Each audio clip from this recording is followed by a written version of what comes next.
इससे क्या इम्यूनिटी बढ़ेगी? वॉकिंग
चलिए शुरू करें।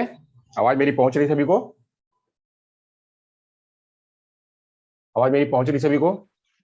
Yes sir. अच्छा, अभी बहुत सारे लोग नहीं आए, जरा मैसेज कर दीजिए कि आ जाएं, या फिर अगर वो उस पर जुड़ना चाहते हैं यूट्यूब पे, तो यूट्यूब पे जुड़ जाएं।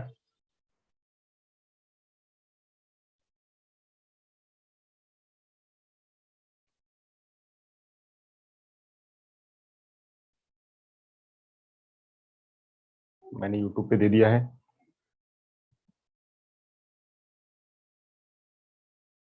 यूट्यूब पे के लिंक आप वहां से अगर शेयर करना चाहो तो शेयर कर सकते हो।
चलिए,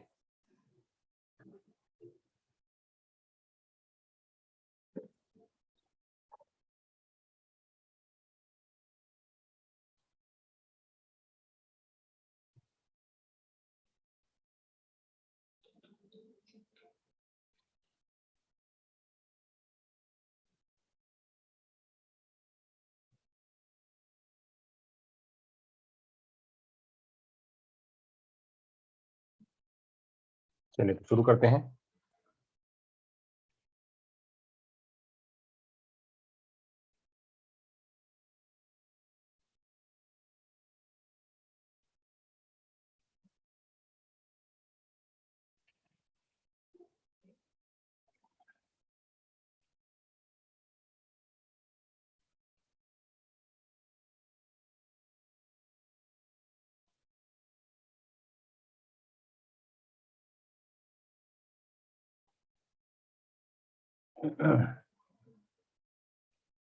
चलिए, दिन की शुरुआत करेंगे एक अच्छे से सुविचार के जरिए।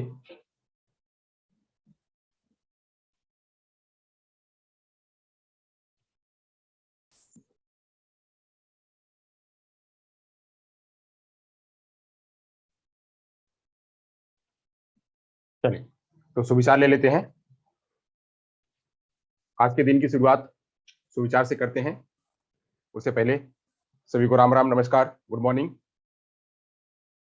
आज का सुविचार है, जब आंखों में अरमान लिया, जब आंखों में अरमान लिया, मंजिल को अपना मान लिया।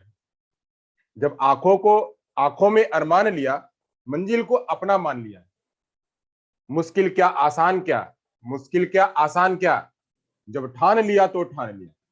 मतलब जब हमने अपने आंखों में टारगेट ले लिया, अरमान ले लिया कि हमको ये करना ही, हमने आंखों में स्वप्न ले लिया है कि हमको ये काम करना ही है, तो उस मंजिल को अपना भी मान लिया कि वो मंजिल हमारी है, उसको हमको हमको ग्रहण करना ही है, यानी हमको ये चीज ग्रहण करनी है, हमको जॉब ग्रहण करनी ही है। तो जब अरमान अपने आंखों में है कि हमको मंजिल को अपना कर लिया है, तो उसमें मुश्किल क्या है, उसमें मुश्किल क्या है, उसमें आसान क्या है। जब ठान लिया है तो ठान लिया है, ठान लिया है तो करना ही है, करना है तो ठान लिया है, तो उस ठानने को हमको और बेहतर तरीके से करना है, और उसको और थराउली उसको पढ़ना है, रीड करना है, ताकि हम जो है जो ठाना है हमने, उस ठाने को और बेहतर तरीके से हम उसको पूरा कर सके, प्राप्त कर सके। तो चाहे वह मुश्किल हो चाहे आसान हो, जब हमने मतलब ले लिया है, हमने जब हाथ डाल दिया है उसमें, तो हाथ डाल दिया तो उसको पूरा करना ही करेंगे ही। तो करेंगे, तो ऐसे ही जब आंखों में अरमान लिया, मंजिल को अपना मान लिया, है मुश्किल क्या आसान क्या, जब ठान लिया तो ठान लिया। तो ऐसे ही आज ऐसे मोटिवेशनल कोट से जो है स्टार्ट करते हैं, अपने दिन की शुरुआत करते हैं। होप सारे लोग जो है बहुत अच्छे होंगे, और सभी लोग जो है या बिल्कुल अपने टारगेट पे होंगे, और जितना अब तक पढ़ाया गया होगा वो सभी लोग जो है उसका नोट्स बना रहे होंगे, उसको सीख रहे होंगे, और उस पर जो है वह अपना ध्यान बिल्कुल कंसंट्रेट कर रहे होंगे, साथ साथ में प्रश्नों को सॉल्व कर रहे होंगे। तो चलिए ऐसे ही जो है आज हम अपने दिन की शुरुआत करते हैं और आज का जो हमारा टॉपिक है उस टॉपिक को स्टार्ट करते हैं। तो चलिए आते हैं। दिशा एकेडमी में आप सभी का स्वागत है। मैं संतोष सर आपके बीच जीन पियाजे का जो तीसरा और चौथा स्टेज है, पहला और दूसरा स्टेज हो गया है, तीसरा और चौथा स्टेज COS और FOS, कंक्रीट ऑपरेशनल स्टेज और फॉर्मल ऑपरेशनल स्टेज, ये मैं आपके बीच लेके आया हूँ। तो आज हम ये दोनों को जो है हम बहुत बेहतर तरीके से पढ़ेंगे, दोनों को बेहतर तरीके से पढ़ेंगे। उससे पहले हमने जो दोनों स्टेज पढ़ लिए हैं, जो दोनों स्टेज हमने पढ़ लिए हैं, उन दोनों स्टेजों को, जो दोनों स्टेज हमने पढ़ लिए हैं, उन दोनों स्टेजों को भी जो हम ध्यान करेंगे। वो दो स्टेज क्या थे, वो दोनों स्टेजों को जो है हम बहुत बारीकी से समझेंगे। तो पहले वाले जो दो अभी के जो दो स्टेज उसको बारीकी समझेंगे। जो पहले वाले जो पुराने वाले स्टेज है, उन पुराने वाले स्टेज पे थोड़ा सा ओवरव्यू ले लेते हैं। तो थोड़ा सा ओवरव्यू ले लेते हैं। हमने जो पढ़ाया हुआ था इसके पहले पढ़ाया था एक SOS पढ़ाया था और दूसरा हमने पढ़ाया था POS। SOS पढ़ाया हुआ था और POS पढ़ाया हुआ था। जब SOS पढ़ाया हुआ था तो SOS में हमने कुल जो है वो छह प्रकार की बातें बताई हुई थी। 6 प्रकार की बातें क्या बताई हुई थी? तो 6 प्रकार की बातें जो है उसमें हमने चर्चा करी हुई थी, कुल अलग अलग तरीके से 6 चर्चा करी हुई थी। तो हमने उसमें बताया हुआ था कि एक को बताया हुआ था RM, यानी रिफ्लेक्सिव मूवमेंट। एक को बताया था हमने रिफ्लेक्सिव मूवमेंट, RM बताया हुआ था। दूसरे को हमने बताया था PCR। दूसरे को हमने बताया था क्या? PCR क्या था? तो प्राइमरी सर्कुलर रिएक्शन दूसरा बताया था। फिर हमने तीसरा वाला जो बताया था उसको हमने बताया था SCR क्या था? तो सेकेंडरी सर्कुलर रिएक्शन, SCR था। फिर हमने तीसरा बताया हुआ था कोऑर्डिनेशन विद सेकेंडरी रिएक्शन, हाँ बराबर, SMS, ठीक है। हाँ, सेंसरी मोटर स्टेज SMS। हाँ, तो SMS POS। तो SMS में हमने क्या बताया था? तो पहला बताया हुआ था हमने क्या कि रिफ्लेक्सिव मूवमेंट। दूसरा हमने बताया हुआ था क्या? दूसरा हमने बताया हुआ था प्राइमरी सर्कुलर रिएक्शन। तीसरा हमने बताया था सेकेंडरी सर्कुलर रिएक्शन। जो चौथा हमने बताया हुआ था, तो चौथा बताया हुआ था इसके साथ में कोऑर्डिनेशन करना, सेकेंडरी सर्कुलर रिएक्शन के साथ में कोऑर्डिनेशन करना। तो coordination with secondary circular reaction, इसके साथ में जो है वो क्या करना, इसके साथ में कोऑर्डिनेशन करना। जो पांचवा वाला पॉइंट था, वो पांचवा वाला पॉइंट क्या था? तो पांचवा वाला पॉइंट था टर्शियरी सर्कुलर रिएक्शन, TCR। और जो छठवां वाला पॉइंट था, वो छठवां वाला पॉइंट था क्या? Beginning of thought. ये जो 6 चरण थे, ये 6 चरणों को हमने बताया हुआ था, समझा दिया हुआ था। इसमें हमने बताया हुआ था ये जो है 0 से 1 महीने में चलती है, ये जो 0 से 1 महीने में चलती है। और जो दूसरा है वो 1 से 4 महीने में चलती है। ये सारे मंथ में है, 1 से 4 महीने में चलती है। फिर जो है 4 से 8 महीने में चलती है। 4 से 8 महीने के बाद जो है वो 8 से 12 महीने में चलती है। 8 से 12 महीने के बाद जो है वो 12 से 18 महीने चलती है। 12 से 18 महीने के बाद जो है वो 18 से 24 महीने चलती है। 18 से 24 महीने। तो ये तो था जो है ये SMS, सेंसरी मोटर स्टेज के बारे में मैंने बताया हुआ था। क्या बताया हुआ था कि RM जो है रिफ्लेक्सिव मूवमेंट बारे में मैंने बताया हुआ था कि ये 0 से 1 महीने तक चलती है। और जो दूसरी वाली प्रक्रिया थी वह थी क्या? तो वह थी जो है प्राइमरी सर्कुलर रिएक्शन, वो 1 से 4 महीने में चलती थी। सेकेंडरी सर्कुलर रिएक्शन जो 4 से 8 महीने में, coordination with secondary circular reaction में 8 से 12 महीने में चलती थी। टर्शियरी सर्कुलर रिएक्शन जो 12 से 18 महीने में चलती थी। और बिगिनिंग ऑफ थॉट जो है यह कहां से कहां तक चलती थी? 18 से 24 महीने तक। तो इसके बारे में हमने जो है आपको SMS के बारे में, सेंसरी मोटर स्टेज के बारे में जो पहली बार हो चुकी थी चर्चा, इसके बारे में बता दिया था। फिर हमने चर्चा करी हुई थी क्या? हमने चर्चा करा हुआ था कल के बारे में जो चर्चा करा हुआ था, कल में हमने बताया हुआ था क्या? तो कल में हमने बताया हुआ था जो प्री ऑपरेशनल स्टेज है, प्री ऑपरेशनल स्टेज, इसके मैंने दो भाग बताए हुए थे। एक को बताया था क्या? एक को बताया था प्री कॉन्सेप्चुअल स्टेज, एक को बताया था हमने प्री कॉन्सेप्चुअल स्टेज, और दूसरे को बताया था हमने इंट्यूटिव, इसको कहते हैं पूर्व जो है पूर्व संक्रियात्मक अवस्था। जो हमने इसको बताया हुआ था, इसको हमने बताया हुआ था क्या? तो पूर्व संप्रत्यात्मक अवस्था, इसको कहा जाता है पूर्व संप्रत्यात्मक अवस्था, और इसको कहा जाता है अंतःप्राज्ञिकाल। पूर्व संप्रत्यात्मक अवस्था और अंतःप्राज्ञिकाल। तो पूर्व संप्रत्यात्मक अवस्था जो थी वह 2 से लेकर के 4 वर्ष तक चलती थी, और यह जो है 4 से लेकर के 7 वर्ष तक चलती थी। 4 से लेकर के 7 वर्ष, ये सभी वर्ष में है, और यहाँ पे सारे महीने में थे। तो 0 से 4 वर्ष में, और जो 2 से 4 वर्ष में, और 4 से 7 वर्ष में, 2 से 4 वर्ष में और 4 से 7 वर्ष में, 2 से 4 वर्ष जो है वह प्री कॉन्सेप्चुअल स्टेज और 4 से 7 वर्ष में जो है वह इंट्यूटिव स्टेज। इसके बारे में मैंने आपको चर्चा कर दिया हुआ था। इसके बारे में थोड़ी सी और विस्तार में जो चर्चा मतलब हमने करा हुआ था, विस्तार में क्या चर्चा करा हुआ था उसके बारे में मैंने बताया हुआ था कि इसको हम हटा देते, इसका रिवीजन हो गया। मैं आपको इसलिए बता रहा हूं ताकि आपको याद रहे कि इसके स्टेजेस क्या हैं। हाँ, तो हमने जो है इसके बारे में पीओएस के बारे में बताया हुआ था। तो पीएस के बारे में मैंने इसका जो चर्चा करी हुई थी। तो पीओएस क्या है? पीओएस में प्री ऑपरेशनल स्टेज के दो भाग, पीसीएस और इंट्यूटिव। पीसीएस और इंट्यूटिव पूर्व संप्रत्यात्मक अवस्था और अंतःप्राज्ञ अवस्था। पूर्व संप्रत्यात्मक अवस्था और अंतःप्राज्ञ अवस्था, इसको क्या कहा था? पूर्व संप्रत्यात्मक अवस्था कहे चाहे पूर्व प्रत्यात्मक अवस्था कहे, दोनों बातें एक ही है। प्रत्यात्मक होना चाहिए, संप्रत्यय चाहे प्रत्यय दोनों एक ही बात है। तो पूर्व संप्रत्यात्मक अवस्था चाहे पूर्व प्रत्यात्मक अवस्था दोनों एक ही बात है। अंतःप्राज्ञ काल जो है यह होता है। अब इसमें बात करी गई थी कि इसमें क्या क्या कैरेक्टरिस्टिक देखने को मिलती है। तो इसमें कैरेक्टरिस्टिक देखने को मिलता था, क्या क्या बातें करी गई थी। तो इसमें बच्चा जो है अपने परिवेश की बातें उसको पहचानने और विभेद करने लगता है। यानी पहचानना और विभेद करना, पहचानना और विभेद करना सीख लेता है। फिर इसमें WH, वाई और हाउ सीख लेता है। वाई और हाउ सीखने के बाद इसमें एनिमिज्म की भावना एक दिखाई पड़ती थी। एनिमिज्म की भावना एक दिखाई पड़ी थी। एनिमिज्म के बारे में जाना हुआ था।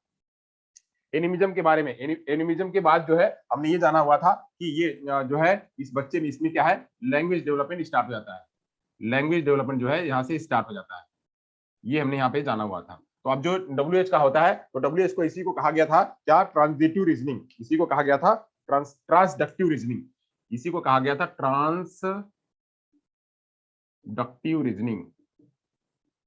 ट्रांसडक्टिव रीजनिंग इसके बारे में कहा गया था। तो ये आप लोगों ने सीख लिया था ट्रांसडक्टिव रीजनिंग। अब जो है इंट्यूटिव स्टेज में क्या क्या सीखने को मिला था। तो इंट्यूटिव स्टेज में बच्चे जो है वह तर्क लगाना थोड़ा स्टार्ट कर देते हैं, यानी लॉजिक यहाँ से थोड़ा स्टार्ट हो जाता है। लॉजिक यहाँ इंट्यूटिव स्टेज में थोड़ा लॉजिक जो है बच्चे स्टार्ट कर देते हैं। लॉजिक जो है थोड़ा स्टार्ट कर देते हैं बच्चा। तो थोड़ा लॉजिक जो है स्टार्ट होता है। अब वो और क्या होता है, तो थोड़ा लॉजिक होने के बाद बच्चे क्या है, इरिवर्सिबिलिटी, यहाँ पे बच्चों के अंदर में इरिवर्सिबिलिटी होती है।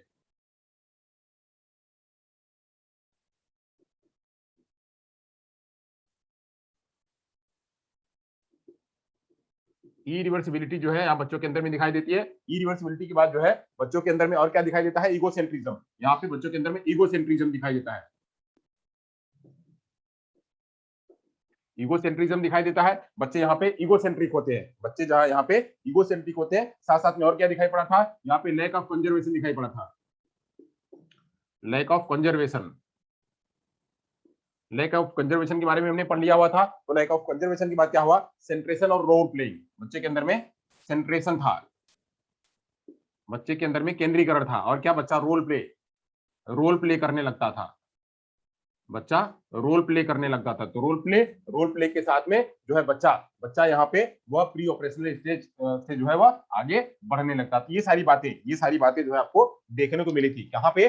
पीसीएस में और इंट्यूटिव स्टेज में। तो पीसीएस में क्या बताया गया था? तो बच्चे जो है वो पहचान और विभेद करने में जान पाते हैं। और व्हाई और हाउ जैसे प्रश्नों के अंदर में, इनके अंदर में खोजने लगते हैं। तो वो जो है उसके वो सब क्या है, वह कॉन्सेप्ट बनाने की प्रक्रिया। यहाँ पे कॉन्सेप्ट बनाने की प्रक्रिया होती है।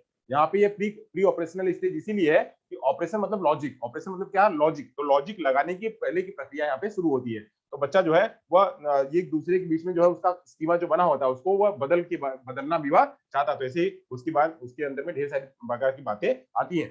तो एनिमिज्म के बारे में मैंने बताया हुआ था कि यह सजी और निर्जीव के बीच में अंतर नहीं कर पाता है, लैंग्वेज डेवलपमेंट हो पाता है। तो ये इतनी चर्चा हो गई थी। फिर इसमें लॉजिक थोड़ा करने लगता है। इसके बारे में मैंने बताया था। इरिवर्सिबिलिटी, यानी एक बार वो गया तो फिर सीधा वापस आने में उसके पास वो संज्ञान नहीं हो पाता है। ईगोसेंट्रिज्म वो सारी बातें जो है अपनों को अपना ही मानता है। वो ये सोचता है कि जो मैं सोचता हूँ वही दूसरे लोग भी सोचते हैं। तो उसके अंदर में यह भावना पैदा होती है। लैक ऑफ कंजर्वेशन, जो उसके पास संरक्षण की भावना है, वह स्टोर नहीं कर पाता सारी बातों को स्टोर नहीं कर पाता है। तो उसके अंदर संरक्षण की भावना जो है, वह संरक्षण की भावना की सारी बातें ला करके रख लो। तो रखना यहाँ नहीं है, जेब में नहीं रखना कहाँ है? मस्तिष्क में स्टोर करना वह नहीं कर पाता। उसके अंदर में सेंट्रेशन की भावना दिखाई पड़ती है। उसका क्या है, वह बिल्कुल केंद्रीकरण होता है। उसके बाद उसकी बाहर वाली चीजें वह नहीं सोच पाता।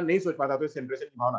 फिर बच्चा जो है वो सारी बातें जैसे जैसे बच्चा डेवलप करने लगता है तो अपने टीचर का गुण और अपने मम्मी का गुण वो सारा जो है वो रोल प्ले करने लगता है, तो रोल प्ले की भावना यहाँ पे जागृत होती है। तो इतनी सारी बातें जो है मैंने प्री ऑपरेशनल स्टेज में मैंने आपको बताया था, प्री ऑपरेशनल स्टेज में इतनी सारी बातें हो चुकी थी। चलिए अब यहाँ से हम जो है बात करेंगे, अपना आगे की बात करेंगे, जो हमारा अगला जो स्टेज है, जो हमारा अगला स्टेज है उस अगले स्टेज की चर्चा करेंगे हम।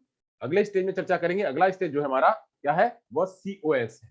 अगला वाला स्टेज हमारा सीओएस है। सीओएस की चर्चा करेंगे, सीओएस की चर्चा करेंगे। सीओएस की चर्चा करने से पहले मैं आपको बता दूं कि ये हमारे पास ये जो 3-4 स्टेजेस मैंने इसके बारे में आपको बताया हुआ था क्या, तो एसओएस, एसओएस, फिर उसके बाद पीओएस, फिर उसके बाद सीओएस, उसके बाद जो हमने एफओएस यानी यहाँ पे एमएस है, हाँ SMS, sensory motor stage, pre operational stage, concrete operational stage और फॉर्मल ऑपरेशनल स्टेज। तो इसमें जो है बच्चा क्या करता है, इसमें ऑब्जेक्ट परफॉर्मेंस बच्चे के अंदर में आता है। तो इसमें जो है बच्चा ऑब्जेक्ट परफॉर्मेंस करता है। इसकी कैरेक्टरिस्टिक्स क्या थी, ऑब्जेक्ट परफॉर्मेंस, ये भी याद रखिएगा आप लोग, मैं इसलिए आपको रिवीजन कर रहा हूँ कि आपको याद रहे, आप भूले नहीं। ऑब्जेक्ट परफॉर्मेंस करता है जो प्री ऑपरेशनल स्टेज होता है। तो प्री ऑपरेशनल स्टेज में क्या करता है बच्चा, यहाँ पे सिंबॉलिक, यहाँ पे बच्चा सिंबॉलिक को कॉन्सेप्ट को सीखता है। बच्चा जो है वह सिंबॉलिक कॉन्सेप्ट या सिंबॉलिक थॉट लेके आता है, सिंबॉलिक थॉट लेके आता है। और जो कंक्रीट ऑपरेशनल स्टेज है, जो कंक्रीट ऑपरेशनल स्टेज है, उस कंक्रीट ऑपरेशनल स्टेज में बच्चा क्या करता है, यहाँ पे ऑपरेशनल थॉट आता है, यानी लॉजिक, ऑपरेशनल थॉट बच्चे के अंदर में क्या आता है, तो ऑपरेशनल थॉट आता है। और जो ये एफओएस आता है, इसमें बच्चा क्या करता है, तो इसमें जो है बच्चा क्या करता है, यहाँ पे एब्स्ट्रैक्ट थॉट बच्चे के अंदर में उभर के आता है,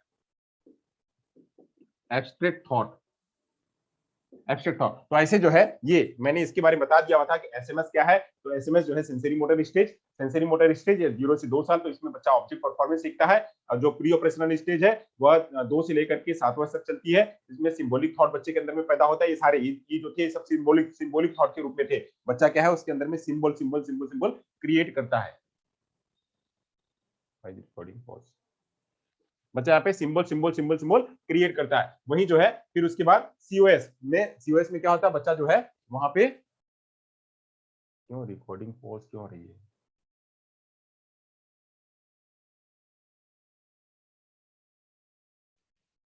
हाँ,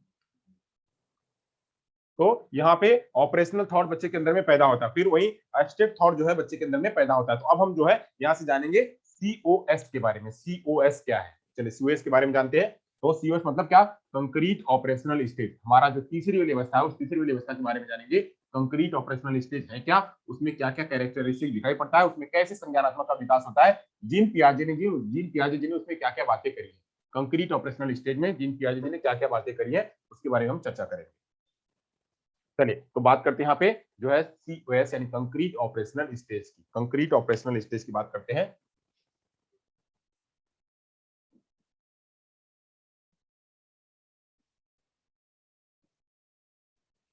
कंक्रीट ऑपरेशनल स्टेज जो कहते हैं मूर्त संक्रियात्मक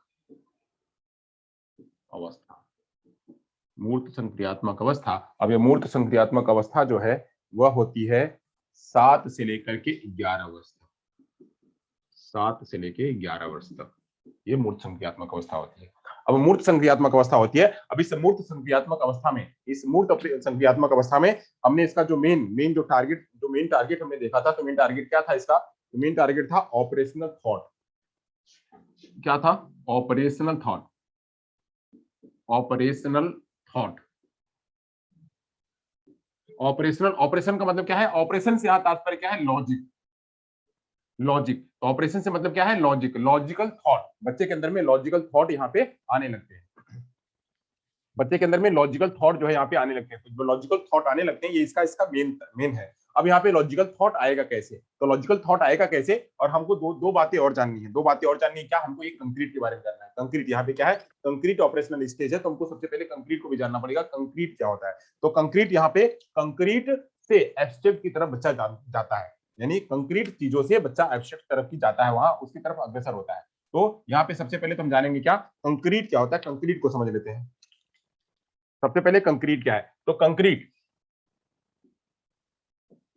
कंक्रीट वस्तुएं क्या होती हैं, तो कंक्रीट वस्तुएं होती है, इसको कहते हैं मूर्त वस्तुएं। मूर्त वस्तुएं होती हैं, मूर्त वस्तुएं होती हैं कि जो चीज, जो बच्चा जो है जो सब चीजों को देख पाता है, जो उसके सामने है, जो प्रत्यक्ष रूप में है, उस प्रत्यक्ष रूप को बातें कहते हैं क्या, उसको कहते हैं सारी बातें, उसको मूर्त में कहते हैं। जैसे मान लीजिए हम कहते हैं ये पेन है, या यहाँ पे ये बोर्ड है, या मैं दिख रहा हूँ सामने, ये दीवार पूरी दिख रही है आपको। आपको जो है यहाँ पे जितने भी सारे मेरे सामने से आपको जितनी भी बातें दिख रही हैं, ये सारा कलर का रंग, ये सारी जो हम आंखों से देख सकते हैं, जो आंखों से देख सकते हैं, जो हमारे आंखों के सामने है, वो सारी बातें होती हैं क्या, उसको कहते हैं प्रत्यक्ष। वहीं प्रत्यक्ष के अलावा जिसको हम कहते हैं इसको कंक्रीट, वही एक बात होती है दूसरी एब्स्ट्रैक्ट।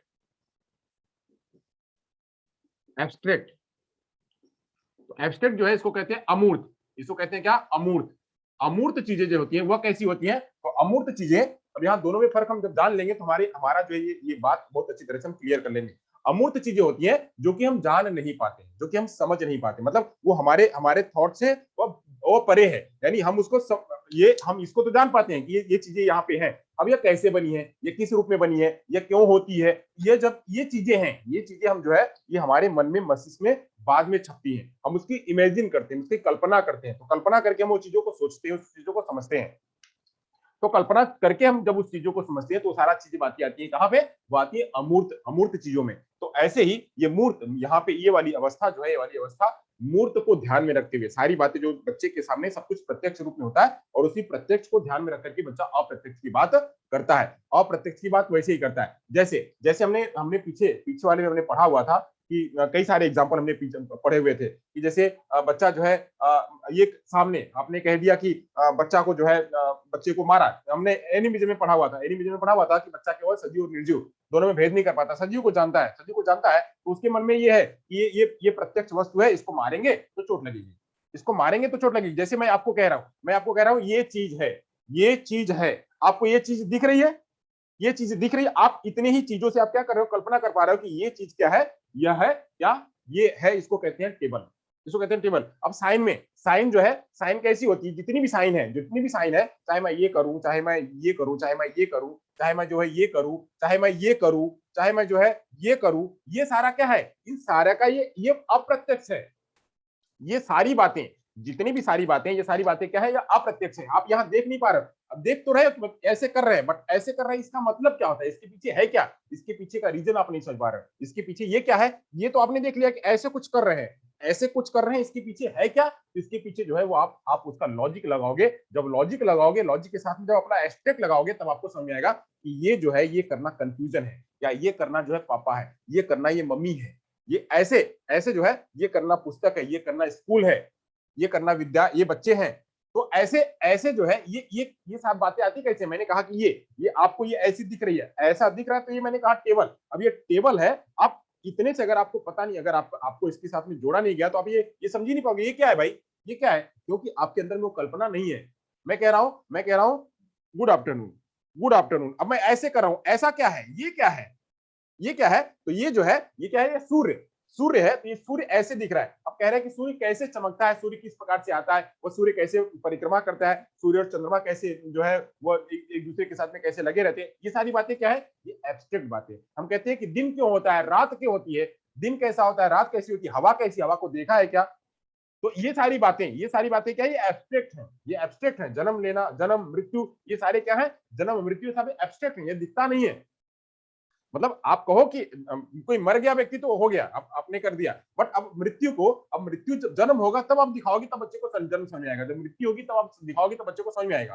तो अब ये सारे कॉन्सेप्ट क्या है, दुख होना, घृणा होना, ये सब सारे दुख घृणा, ये सब क्या है, ये सब सारे एब्स्ट्रैक्ट शब्द हैं। तो एब्स्ट्रैक्ट शब्दों को बच्चा जो है वह इसको देख नहीं पाता है, जो वस्तुएं देख पाता है, जो सामने चीज है उसको जो देख पाता है उसे कहते हैं मूर्त चीजें, और जो देख नहीं पाता उसे कहते हैं अमूर्त चीजें। तो ऐसे ही मूर्त वस्तुएं और अमूर्त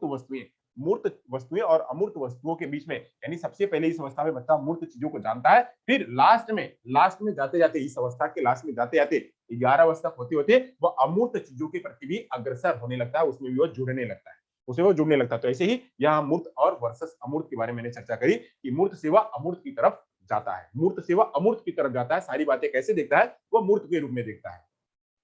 वैसे ही यहाँ पे जो है ये बात हुई है, यह हुई है पहली बात जो है इसमें बच्चा क्या सीखता है, इसमें यह सीओएस में कंक्रीट ऑपरेशनल स्टेज में बच्चा क्या करता है, कंक्रीट से जो है वह ऑब्स्ट्रैक्ट की तरफ जाता है, कंक्रीट से एब्स्ट्रैक्ट की तरफ जाता है, तो इसे कहते हैं कंक्रीट वर्सेस क्या, एब्स्ट्रैक्ट।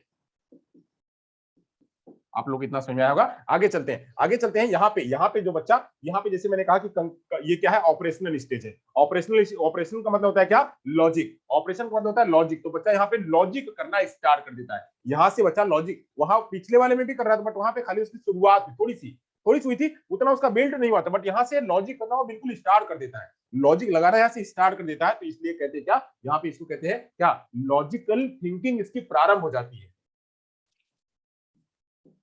लॉजिकल थिंकिंग यहाँ पे वही है ना, ऑपरेशनल थॉट का मतलब यही ना, इसका मतलब क्या है, देखिए यहाँ पे लिखा हुआ ऑपरेशनल थॉट, वहां पे लॉजिक लगाना, बट यहाँ पे लॉजिकल थिंकिंग ये स्टार्ट कर देता है। तो बच्चे की यहाँ पे लॉजिकल थिंकिंग जो है यहाँ से स्टार्ट होने लगती है, इस अवस्था से, कंप्लीट ऑपरेशनल स्टेज से। तो इसीलिए इसका नाम दिया गया ऑपरेशनल थॉट। इसका जो टारगेट है वो टारगेट क्या है, ऑपरेशनल थॉट। तो लॉजिकल थिंकिंग जो है यहाँ से स्टार्ट हो जाती है, लॉजिकल थिंकिंग बच्चे की स्टार्ट हो जाती है। बट ये जो लॉजिकल थिंकिंग स्टार्ट होती है, स्टार्ट कैसे होती है, इसका बेस क्या होता है, लॉजिकल थिंकिंग का बेस क्या होता है, तो लॉजिकल थिंकिंग का बेस क्या होता है, कंक्रीट। तो यह जो लॉजिकल थिंकिंग स्टार्ट होती है, ये लॉजिकल थिंकिंग जो स्टार्ट होती है, इसका जो बेस होता है, वह बेस होता है कंक्रीट वस्तुएं,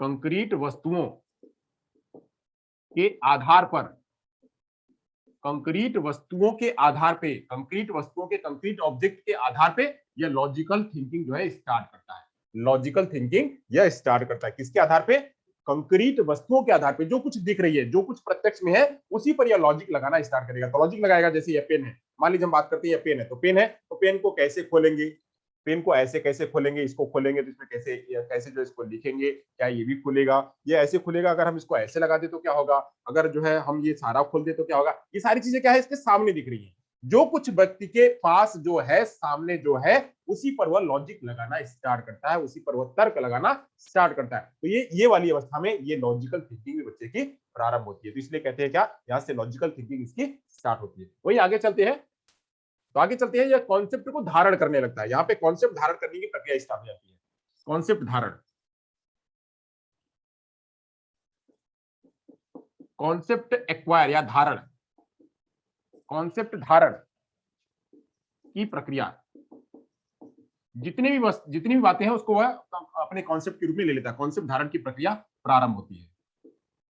अब कॉन्सेप्ट धारण की प्रक्रिया को जो है एग्जांपल के लिए ले लेते हैं। बच्चा यहाँ पे क्या है, बच्चा स्कूल में हो जाता है, बच्चा स्कूल में आ जाता है, विद्यालय में आ जाता है। तो विद्यालय में आ जाता है तो वहां पे जो भी बातें बताई जाती हैं, उसका वो प्रत्यय बना लेता अपने आप में, उसका प्रत्यय बना लेता। कैसे प्रत्यय बना लेता, जैसे एक एग्जाम्पल बताऊं आपको, प्रत्यय में कहा गया कि यहाँ पे देखो, यहाँ पे ये दो वस्तुएं हैं, दो वस्तु यानी दो गोले, यहाँ पे दो गोले हैं, और वहीं हमने यहाँ पे तीन गोले कर दिए, या तीन स्टार हमने कर दिए, अब हमको मैच करना है, या हमने एक ही, पहले तो शुरू में बच्चा एक ही से समझेगा। यहाँ पे तीन गोले हैं, दो गोले यहाँ पे, तीन गोले यहाँ पे हैं, इनको सभी को एक जगह मिला दो, इनको एक जगह मिला दो, तो बच्चा लॉजिक लगाएगा वहां पे। अच्छा, 1 2 3 4 5, तो कितने हो गए, 5 हो गए। तो ये दो ऊपर और तीन ऊपर, कितने मिलकर के हो गए, तो 5 हो गए।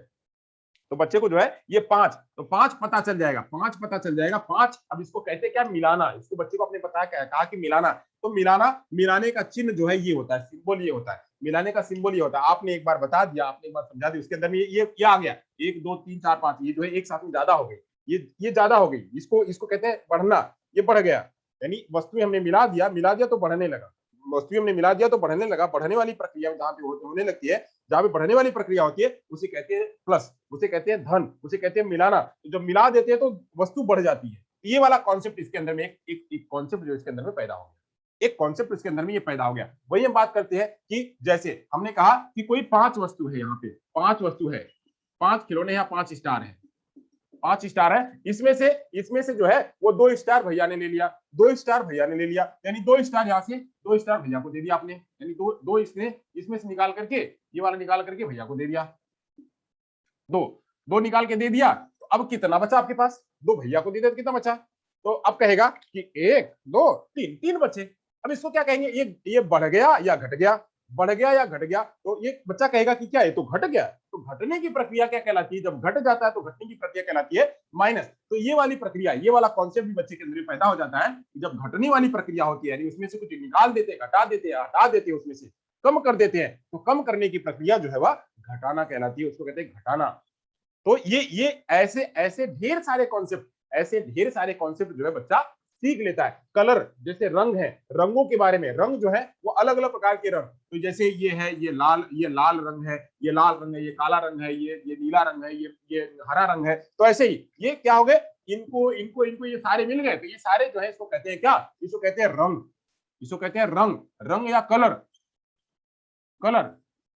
अब ऐसे ही ढेर सारी वस्तुओं को जब अपने अपने पास मिला लेता है, यानी ढेर सारी वस्तुओं के कॉन्सेप्ट एक बार में नहीं बनता है, कॉन्सेप्ट एक दिन में नहीं बनता है। आपने एक स्कीमा बना लिया तो एक स्कीमा से कॉन्सेप्ट नहीं बनेगा। जैसे मैंने आपको बताया हुआ था कि जैसे जानवर, तो जानवर का, अब भैंस है, भैंस और गाय, भैंस और गाय के बारे में जो है एसएमएस में ही जब बच्चे को जानकारी हो गई थी। भैंस और गाय का कॉन्सेप्ट बच्चा एसएमएस में ही वो देख लिया, तो उसने देख लिया था। बट अभी भैंस और गाय के जो उसके कैरेक्टरिस्टिक्स है वो आकर के उसने पीओएस में सीखा, उसने आकर के पीओएस में सीखा कि भैंस की जो है कैरेक्टरिस्टिक्स क्या है और गाय की कैरेक्टरिस्टिक्स क्या है। भैंस की स्कीमा और जो है वो पीओएस गाय की स्कीमा में उसने बदलाव किया कि भैंस के क्या रंग होते हैं, गाय के क्या रंग होते हैं। अब ये सब चीजें जो है उसने पीओएस में कर दिया। अब यहाँ पे जब एसओएस जो सीओएस की बात आती है, तो सीओएस में क्या होता है, बच्चा ऐसे ही ये गाय है, ये भैंस है, ये जो है बिल्ली है, ये कुत्ता है, ये सब चीजें जो है, ये जो हमारे घर के आसपास रहते हैं, जो चीजें हमारे घर के आसपास रहती है, उन्हें कहते हैं क्या, उन्हें कहते हैं पालतू जानवर, उन्हें कहते हैं पालतू जानवर। अब एक तो समझ में आ गया उसको जानवर, एक समझ में आ गया उसको जानवर कि इसको सभी को जानवर कहते हैं। इन सभी को, ये भैंस गाय ये जो है वो हमारे आसपास जो रहते हैं इनको कहते हैं जानवर। एक जानवर का उसके अंदर में कॉन्सेप्ट क्लियर हो गया कि जानवर का कॉन्सेप्ट बच्चा बनाने लगा। दूसरा वही जो है वह पालतू को बनाने लगा कि ये गाय भैंस जो हमारे आसपास, हमारे घर के आसपास जो रहते हैं, हमारे घर के आसपास जो रहते हैं उन्हें कहते हैं पालतू। तो पालतू है, उन्हें कहते हैं पालतू जानवर, जो लोग पाल करके रखते हैं, तो इसे पालतू जानवर का, अभी तो जानवर का कॉन्सेप्ट पता हुआ, फिर बाद में पालतू उसको कॉन्सेप्ट पता हुआ। ऐसे ही पालतू जानवर का कॉन्सेप्ट जो आकर के सीओए से पता करता है। तो ऐसे ही कॉन्सेप्ट धारण की प्रक्रिया जो है वो आकर के वह कंक्रीट ऑपरेशनल स्टेज में आकर के वहां सीखता है। तो ऐसे ये जो है ये प्रक्रिया आगे चल करके स्टार्ट होती है। मैं आपको पूरा बाकायदा एक एक स्टेज से दूसरे स्टेज में कैसे होता है मैं आपको बिल्कुल एग्जांपल के जरिए में बताते चल रहा हूं। अगर आप इसको धारण करके रखेंगे, अगर आप एक्वायर करके रखेंगे, एग्जाम में कभी आप गलत नहीं करेंगे। तो ऐसे आप रिलेशन भी जोड़ते हुए चलिए, ताकि यहाँ पे क्या होता है, यहाँ पे क्या होता है, यहाँ पे क्या होता है, कैसे होता है, आप उसको समझ पाओ। चलिए, तो कॉन्सेप्ट धारण करने की भी प्रक्रिया जो है यहाँ मैंने आपको बता दिया। तो कॉन्सेप्ट धारण हो जाता है, फिर आगे बात करते हैं। यहाँ पे रिवर्सिबिलिटी ऑफ थॉट बच्चे के अंदर में आ जाती है। यहाँ पे रिवर्सिबिलिटी ऑफ थॉट, यानी रिवर्सिबिलिटी जो है बच्चे के अंदर में पैदा हो जाती है। अभी हमने उसके पहले क्या पढ़ा था, ई रिवर्सिबिलिटी हमने जब पढ़ा हुआ था, इसमें पीओएस के इंट्यूटिव स्टेज में हमने पढ़ा हुआ था कि वहां पे ई रिवर्सिबिलिटी आती है। अब यहाँ पे क्या आती है, रिवर्सिबिलिटी आती है।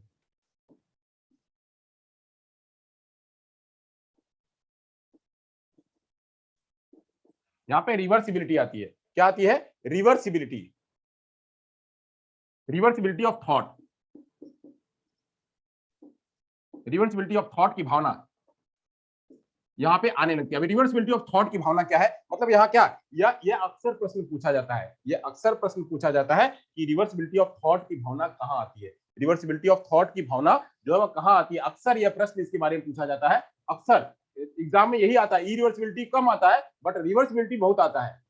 इरिवर्सिबिलिटी की भावना कम आता है बट जो रिवर्सिबिलिटी है ये इसकी भावना में, रिवर्सिबिलिटी के बारे में ज्यादा आता है प्रश्न, यहाँ से ज्यादा पूछा जाता है।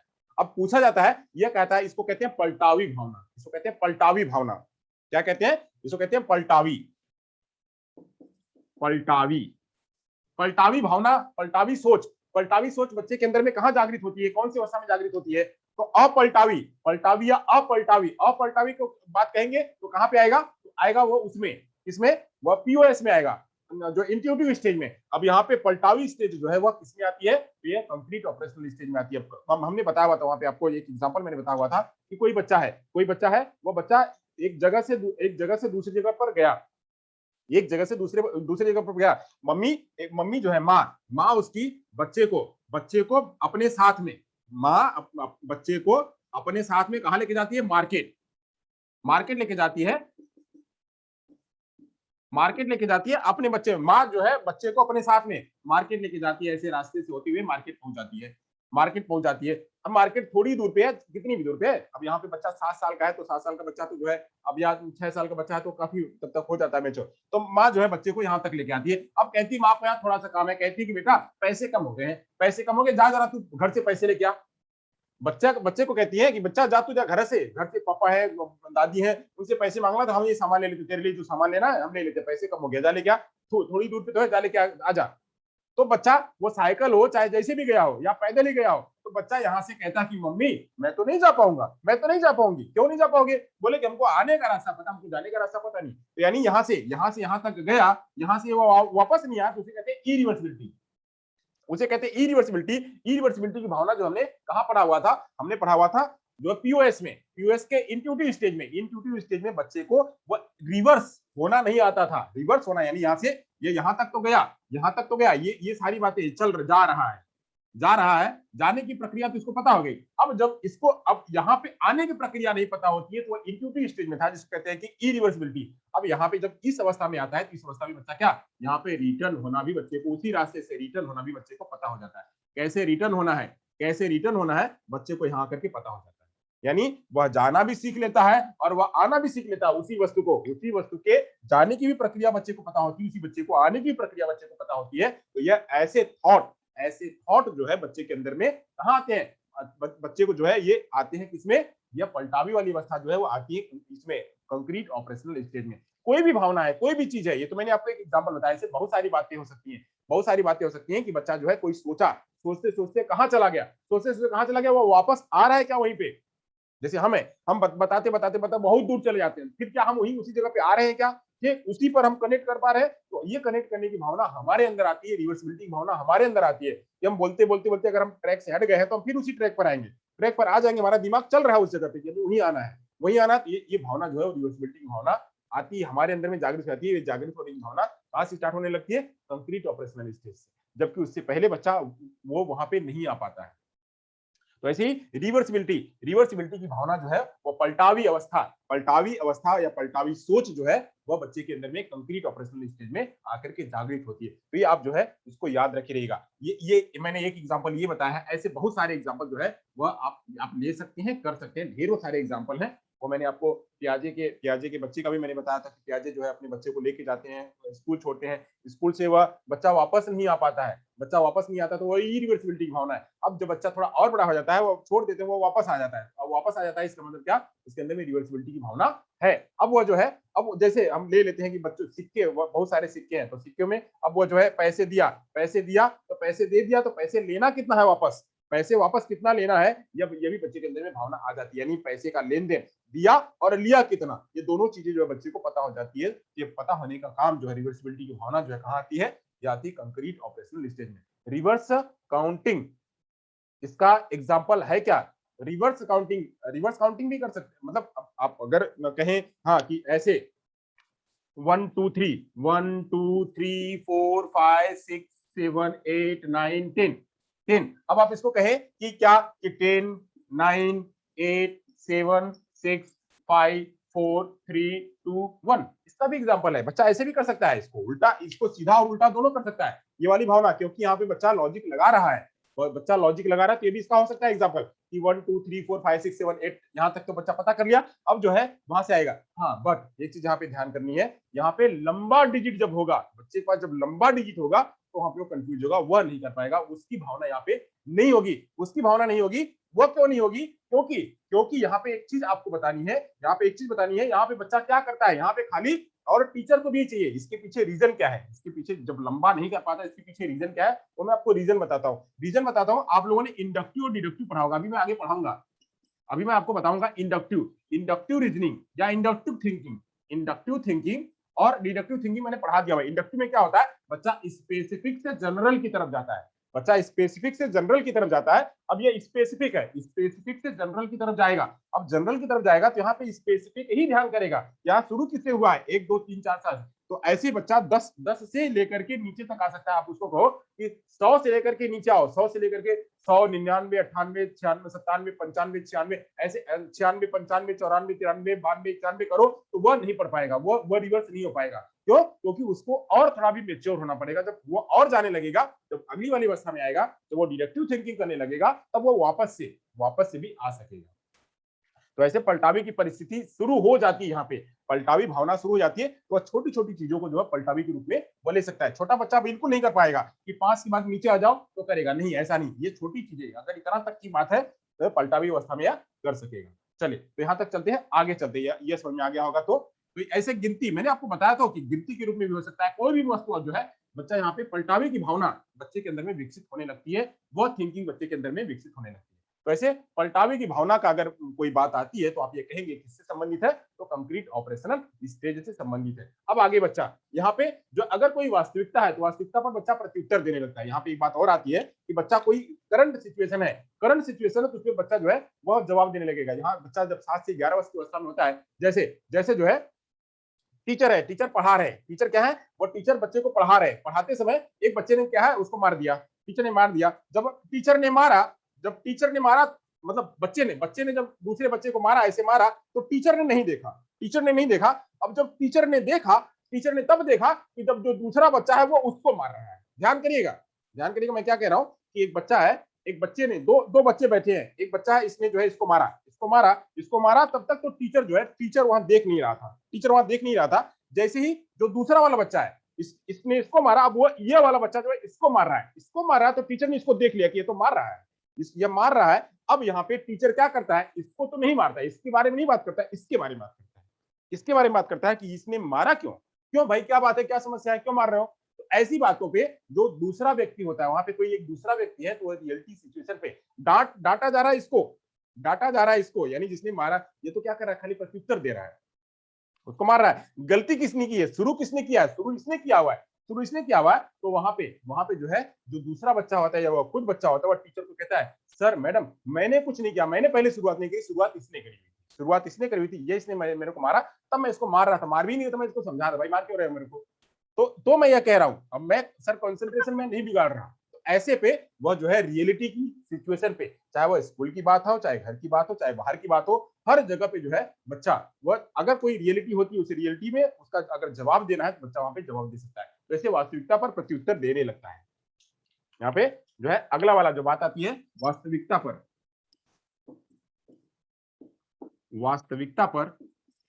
प्रत्युत्तर देने लगता है। और उसका रीजन क्या है, उसका लॉजिक क्या है, वह लॉजिक भी लगा करके कहता है, उसको उसके समझ में आ रहा है कि यह बेचारा तो फालतू में मारा जा रहा है, ये तो भले दोस्त है, दुश्मन है, चाहे जो भी है, उससे मित्रता है नहीं है, कुछ भी है, फिर भी वह जो है प्रत्युत्तर वहां पे सामने, सर इसने नहीं किया, इसने किया। तो वो जो है यहाँ पे वो सीधे लॉजिक लगा करके यहाँ पे वो बेचारा झूठे, ये गलती इसने की है और पीछा जा रहा है, ये तो ये यहाँ पे वो बच्चा जवाब देने लगता है। तो इसे प्रत्युत्तर की देने की भावना भी यहाँ पे जागृत होने लगती है। और आगे बात करते हैं तो यहाँ अगली वाली बात जो है वो बात जो बहुत महत्वपूर्ण बात है, वो महत्वपूर्ण जो कि उसमें नहीं दिखती थी, यहाँ पे वहां पे दिखता था क्या, जो हम पीओएस की बात कर रहे थे, पीओएस में वहां पे लैक ऑफ कंजर्वेशन दिखता था, यहाँ पे कंजर्वेशन की भावना दिखने लगती है। कंजर्वेशन मतलब क्या, संरक्षण का मतलब क्या, संरक्षण की भावना इसके अंदर में आ जाती है। संरक्षण की भावना मतलब क्या, कि वस्तु जितनी भी है, जो भी चीजें सिखाई गई एक साथ में, दिन में ढेर सारी बातें, बच्चा स्कूल में आ गया है, 7 वर्ष का बच्चा स्कूल में आ गया, तो उसको पर्यावरण भी सिखाया जा रहा है, उसको हिंदी भी सिखाई, उसको गणित भी सिखाई जा रही है, उसको सब पूरा दिन सिखाया जा रहा है, मतलब 3 घंटे 4 घंटे बच्चे को सिखाया जा रहा है। बच्चा थोड़ा सा और बड़ा हो गया तो एक दो विषय और आ गई, अब वो सारी बातें सिखाई जा रही है। तो बच्चा जो है ड्राइंग में जा रहा है, आर्ट में जा रहा है, क्राफ्ट में जा रहा है, प्रेयर में जा रहा है, लोगों से मिल रहा है, और लाइब्रेरी में जा रहा है और पढ़ रहा है, पुस्तक टीचर पढ़ा रहा है, वो सारी बातें जो है, और घर पे भी है, सारी बातें जो है बच्चा अपने मन में स्टोर करते जा रहा है। और स्टोर करने के बाद अगर उससे पूछा जा रहा है इसका मतलब क्या होगा, तो तुरंत उसका जवाब देता है। जैसे हमने वहां पे पढ़ा हुआ था कि एक बीकर यहाँ पे है और दूसरा बीकर यहाँ पे है, एक बीकर यहाँ पे, दूसरा बीकर यहाँ पे, इसमें पानी है, जब बच्चा यहाँ पे आ जाता है तो ये पूछा जाता है, बताओ अच्छा अब ये पानी का, इस बीकर को खाली करके इस बीकर को खाली करके इस बीकर को खाली कर दिया गया और यहाँ पे इतने बड़े बीकर में पानी भर दिया गया, इतने बड़े बीकर में पानी भर दिया गया तो पानी जो है यहीं तक हो गया। अब यह कहता है कि कौन बड़ा है, बोला कौन, कोई बड़ा नहीं है। यहाँ पे बोला कोई बड़ा नहीं, पूछा गया क्यों कोई नहीं बड़ा है, बोले यही पानी तो आपने इसमें डाला, भले इसका आयतन जो है ये इसकी ब्रीथ ज्यादा है, दोनों तो बराबर ही है, इसमें कोई छोटा बड़ा नहीं है। तो यहाँ पे यह संरक्षण की भावना इसके अंदर में आ जाती है, वो यह बताने लगता है कि सही सही क्या है, सही सही क्या है, वह सही सही की भावना जो है वह बताने लगता है, वह जो है यहाँ पे समझाने लगता है कि कहाँ पे क्या वस्तु है और कितने समय में होगी। तो सारी बातें, चाहे उसको जो बच्चा जो है उसका क्लासिफिकेशन करना हो, चाहे कुछ भी करना हो, चाहे उसको बढ़ाना हो घटाना हो, ये सारी बातें जो है यहाँ पे यह बताने लगता है। क्यों बताने लगता है, क्योंकि कॉन्सेप्ट उसके अंदर में रेडी हो रहा है और उस कॉन्सेप्ट को बच्चा अपने माइंड में स्टोर कर रहा है, कॉन्सेप्ट को बच्चा अपने माइंड में क्या कर रहा है, स्टोर करते जा रहा है, उसको जो है बनाते जा रहा है स्कीमा को, और उसको संरक्षण करते करते उसका संरक्षण की भावना जो है वो स्टोर जो है उसका ज्यादा हो गया है, वो उसमें सही और गलत के बीच में तर्क लगा सकता है।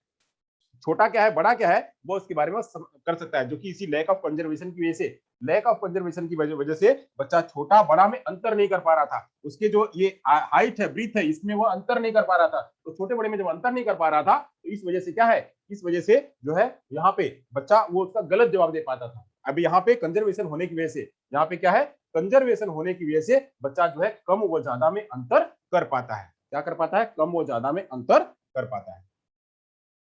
चलिए, तो ये कंजर्वेशन की भावना वहां पे क्या थी, वहां पे लैक ऑफ कंजर्वेशन थी, यहाँ पे कंजर्वेशन की भावना थी। तो कम कंजर्वेशन की भावना से ये क्या करता है, कम व अधिक, कम या अधिक के अंतर को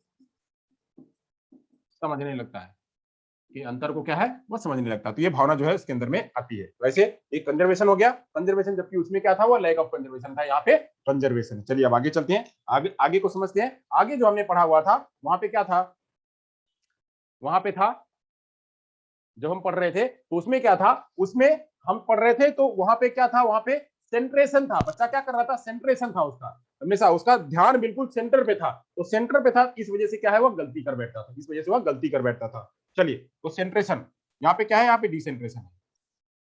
यहाँ जो भावना है यहाँ पे क्या आती है, यहाँ पे डिसेंट्रेशन की भावना आती है।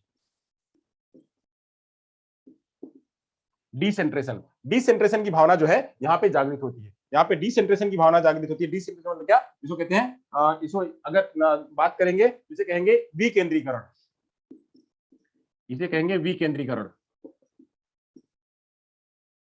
इसे विकेंद्रीकरण की भावना जो है यहाँ पे बच्चे के अंदर में आने लगती है। विकेंद्रीकरण मतलब क्या, वो जो है वो चारों तरफ, सभी तरफ जो है वो ध्यान देने लगता है। अभी तक क्या था, उसका फोकस बस एक ही जगह था, उसका फोकस बस एक ही जगह था, उसी पर वो जो करता था। अब क्या है, वो अलग अलग जगहों पर भी उसका फोकस है। जैसे यहीं पे मैं इसी में बात करूं, अब यहाँ पे ये संरक्षण की भावना में मैंने एक और एग्जांपल बताया था ना आपको, आपको एक एग्जांपल और, ये संरक्षण की भावना में मैंने आपको एग्जांपल बताया किसका, सिक्के वाला। इसमें मैंने सिक्के वाला एग्जांपल बताया था आपको, सिक्के वाला एग्जांपल बताया था। सिक्के में क्या, यहाँ पे एक सिक्के को जो है आपने अगर सिक्का दे दिया तो सिक्का जो है वह एक सिक्के को आपने कई रूपों में दे दिया, आपने एक ही सिक्के को आपने दो तीन सिक्के दे दिए तो बच्चा हुआ लैक ऑफ कंजर्वेशन की वजह से गलती करता था। अब यहाँ पे क्या है, बच्चे को आप एक 10 रुपए का सिक्का दे दो, उसको पता है कि 10 रुपए की नोट क्या होगी, 10 रुपए का सिक्का क्या होता है, 1 रुपए का नोट क्या होती है, 1 रुपए का सिक्का क्या होता है। इसके अंदर में कम और अधिक भावना यहाँ पे बच्चे के अंदर में जागृत जाती है। अब यहाँ पे वो एग्जाम्पल यहाँ भी आ जाएगा जो मैंने आपको एग्जाम्पल बताया था, उसमें भी कम अधिक की भावना वो बच्चा बता सकता है। बट उसका कारण क्या था, ये जो बीकर वाले का एग्जाम्पल, जो बीकर वाले का एग्जाम्पल है, इसमें कारण क्या है, यानी ये पानी वाला एग्जाम्पल यहाँ हम आपको लेना है।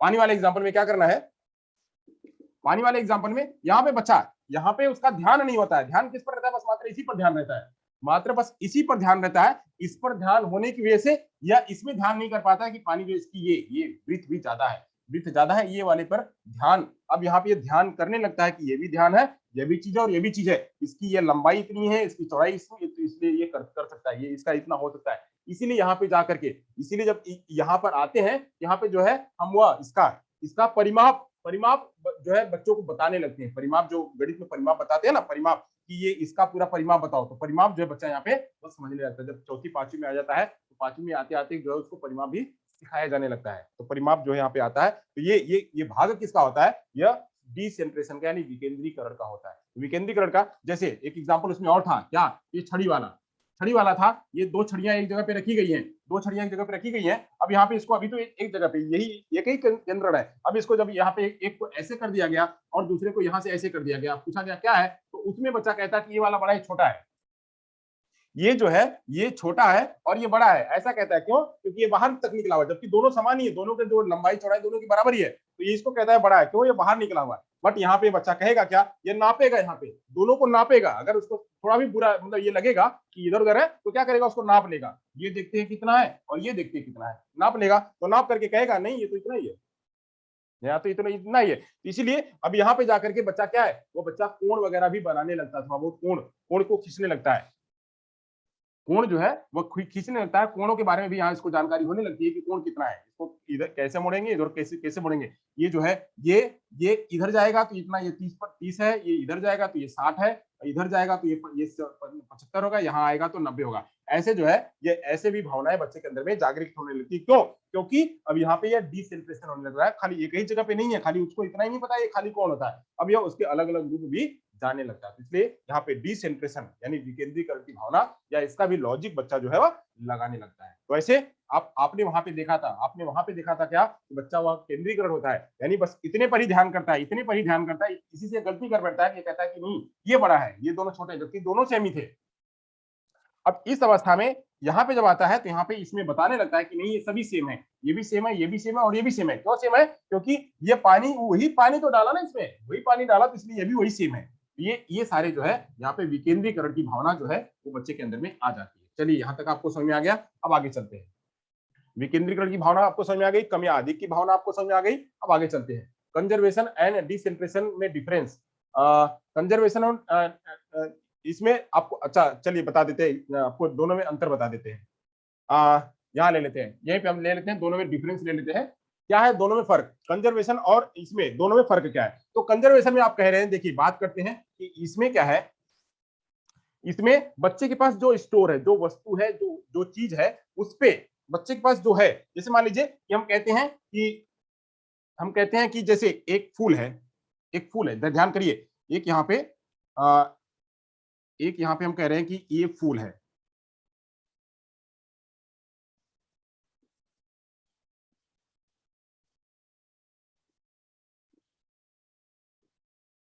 ये फूल है। अब फूल है, अब ये फूल पे बच्चा क्या कर पाएगा? बता पाएगा।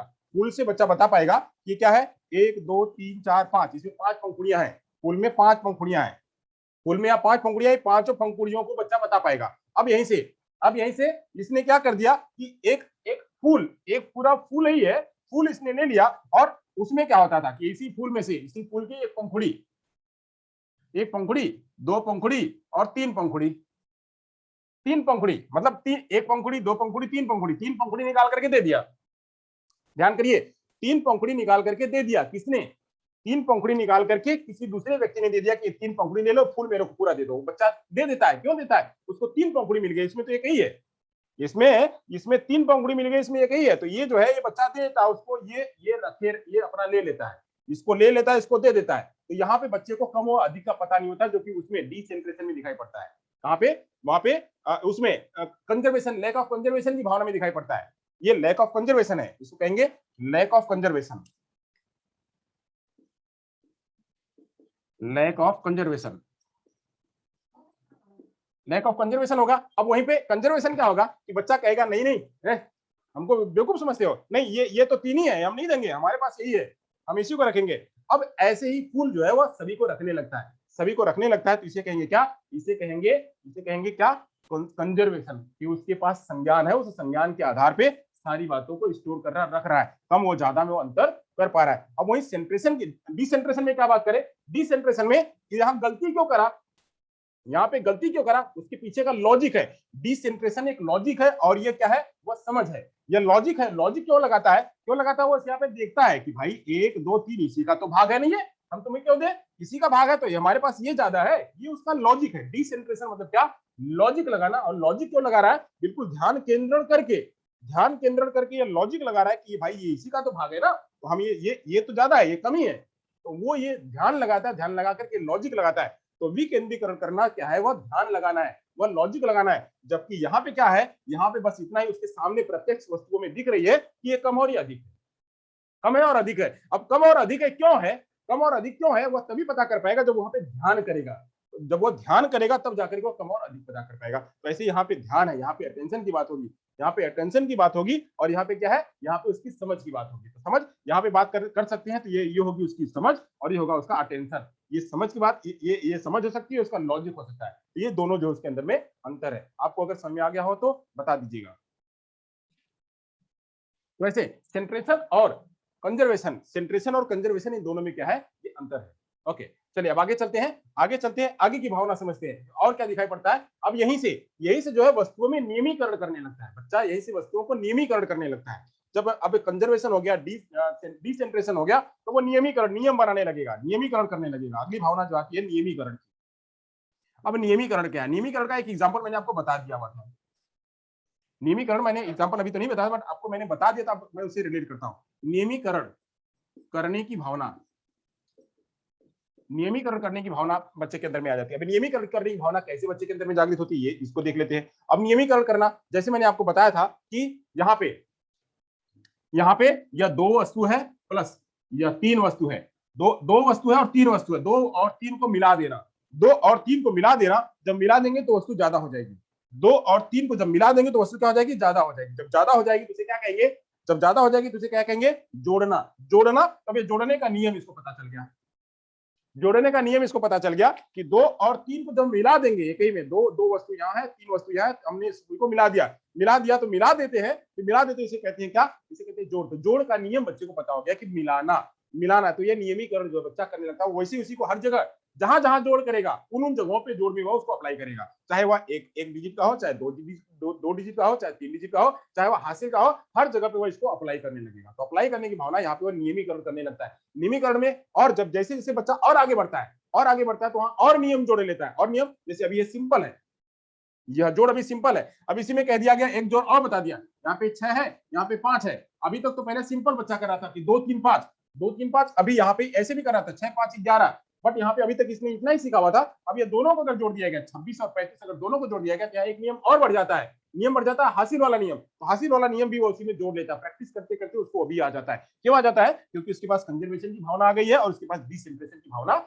आ गई है। इस कंजर्वेशन की भावना और डिसेंट्रेशन की भावना, कंजर्वेशन की भावना, डिसेंट्रेशन की भावना, रिवर्सिबिलिटी की भावना, ये सारी भावनाएं उसको नियमीकरण करने के लिए प्रेरित करती हैं। क्या करती हैं, उसको नियमीकरण करने के लिए बनाती हैं। क्यों, क्योंकि यहाँ पे बच्चा रिवर्स भी हो रहा है, यानी अभी तक यहाँ पे जाना हुआ था, अब रिवर्स भी आएगा। देखिए कैसे रिवर्स आएगा कि 6 5 11, तो 6 5 11, यहाँ पे 11 को हमको एक लिखना है, एक हमको लिखना है, एक यहाँ पे लिखा। अब रिवर्सिबिलिटी की भावना नहीं होती तो बच्चा क्या करता है, इसको तो भूल ही जाता। अगर रिवर्सिबिलिटी की भावना नहीं होती इसको भूल जाता, ये क्या है। अगर रिवर्सिबिलिटी की भावना नहीं होती तो इसीलिए बच्चा क्या करता है, यहाँ पे नहीं, वहां पे बच्चों को इतना छोटा छोटा ही सिखाया जाता है। अब बच्चा जैसे बड़ा होता है, क्या बताया गया कि 6 और 5 11 होता है, 11 में जो एक है, एक वाले को यहाँ लिखेंगे और दूसरे वाले को हम हासिल बनाकर यहाँ लिख लेंगे, या उसको हम यहाँ लिख लें, ये बात बता दी गई। अब क्या करना है, अगर बच्चे के अंदर में रिवर्सिबिलिटी की भावना नहीं है, ये क्या है, ये भूल जाएगा, क्या है इसको पता ही नहीं है। अब यहाँ पे रिवर्सिबिलिटी की भावना है कि इसको भी जोड़ना है, इसको भी जोड़ना है, इसको भी जोड़ना है, अब तीनों को जोड़ेगा, तो 1 2 3 और 3 6, अब इतना होगा 61 होगा। तो अब 61 होगा, अब इसको क्या कर रहा है, वो मिला रहा है, तो मिलाने से अब यह हासिल वाला भी इसको यहाँ लिखना है या इसको यहाँ लिखना है, ये नियम जैसा उसको बताया, जैसा वह सीखता है वैसा ही उसको धारण कर लेता है। तो यह नियमीकरण की भावना भी उसके अंदर में आ जाती है, एक नियमीकरण की भावना। ऐसे ही ढेर सारे नियमों की भावना वह जो अपने अंदर में विस्तार कर लेता है। क्या, जैसे आपने अंग्रेजी में बताया, आप एक और एग्जांपल आपको लेता हूं अंग्रेजी में ले लेता हूं, बच्चा और कैसे करता है, नियमीकरण की भावना बच्चे के अंदर में और कैसे आती है। तो नियमीकरण की भावना बच्चा जैसे सीखते जाता है, जैसे अपने अंदर में वो एक्वायर करते जाता है, वैसे वैसे करने लगता है। जैसे आपने बता दिया कि ए से लेकर के जेड तक ये कुल मिलाकर के 26 अक्षर होते हैं। ए से लेकर जेड तक कुल 26 अक्षर होते हैं। इसमें से जो 5 लेटर होते हैं, 5 लेटर वो स्वर होते हैं, उसको वॉवेल बोलते हैं। ए ई आई ओ यू, ये जो है ये स्वर होते हैं, यही शब्दों की संरचना बनाते हैं, शब्दों को बनाते हैं। तो कह दिया, कैसे सिखाया, बोला कि ए एम, तो क्या हो गया, आम। ए से हो गया आ, और म का हो गया ध्वनि म, आम। अब ऐसे ही आगे, जब ये नियम पता हो गया बच्चे को, देखिए इतना नियम पता हो गया, अब ऐसे और क्या कहेगा, ये हो गया क्या, आर से मतलब क्या, र। अब इसमें ए मिला दिया तो क्या हो गया, रा हो गया। अब ये क्या हो गया, म, तो क्या हो गया, राम। अब ये नियम उसको पता हो गया।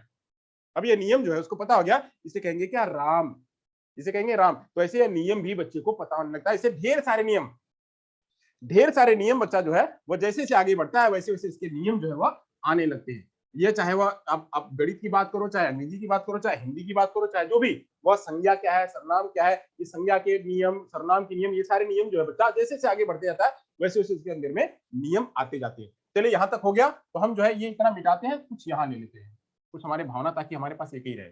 और लेटर बड़ा हो जाता है, छोटा करना लिखना पड़ेगा। बड़ा इसलिए लिखता हूं कि आप लोग को भी दिखे। चलिए आगे चलते हैं, कुछ और चीजें हैं, और चीजों को समझ लेते हैं। कुछ और चीजें, उस और चीजों को भी समझ लेते हैं। वो और चीजें क्या हैं?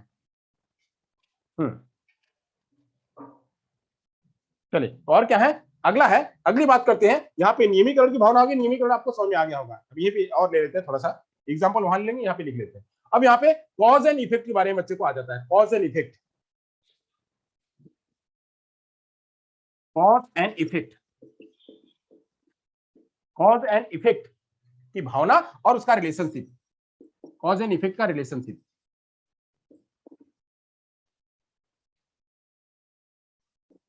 कॉज एंड इफेक्ट का रिलेशनशिप। अब यहाँ पे कॉज क्या है, उसका कॉज क्या है, उसका प्रभाव क्या होगा, यानी उसका एक कोई वस्तु है उसका प्रभाव क्या होगा, और उसका दूसरे वस्तु के साथ में रिलेशन क्या होगा। ये जो है दोनों बातें वहां पे समझ में आ गई। यहाँ बच्चा जो है इसको भी अंतर समझने लगता है। अब उसको व्यवहारिक रूप में हो, चाहे वह कॉन्सेप्ट के रूप में, चाहे जिस रूप में भी हो, वो हर चीजों में वह क्या करता है, वह समझने लगता है, उसको वो सारी बातें आने लगती है।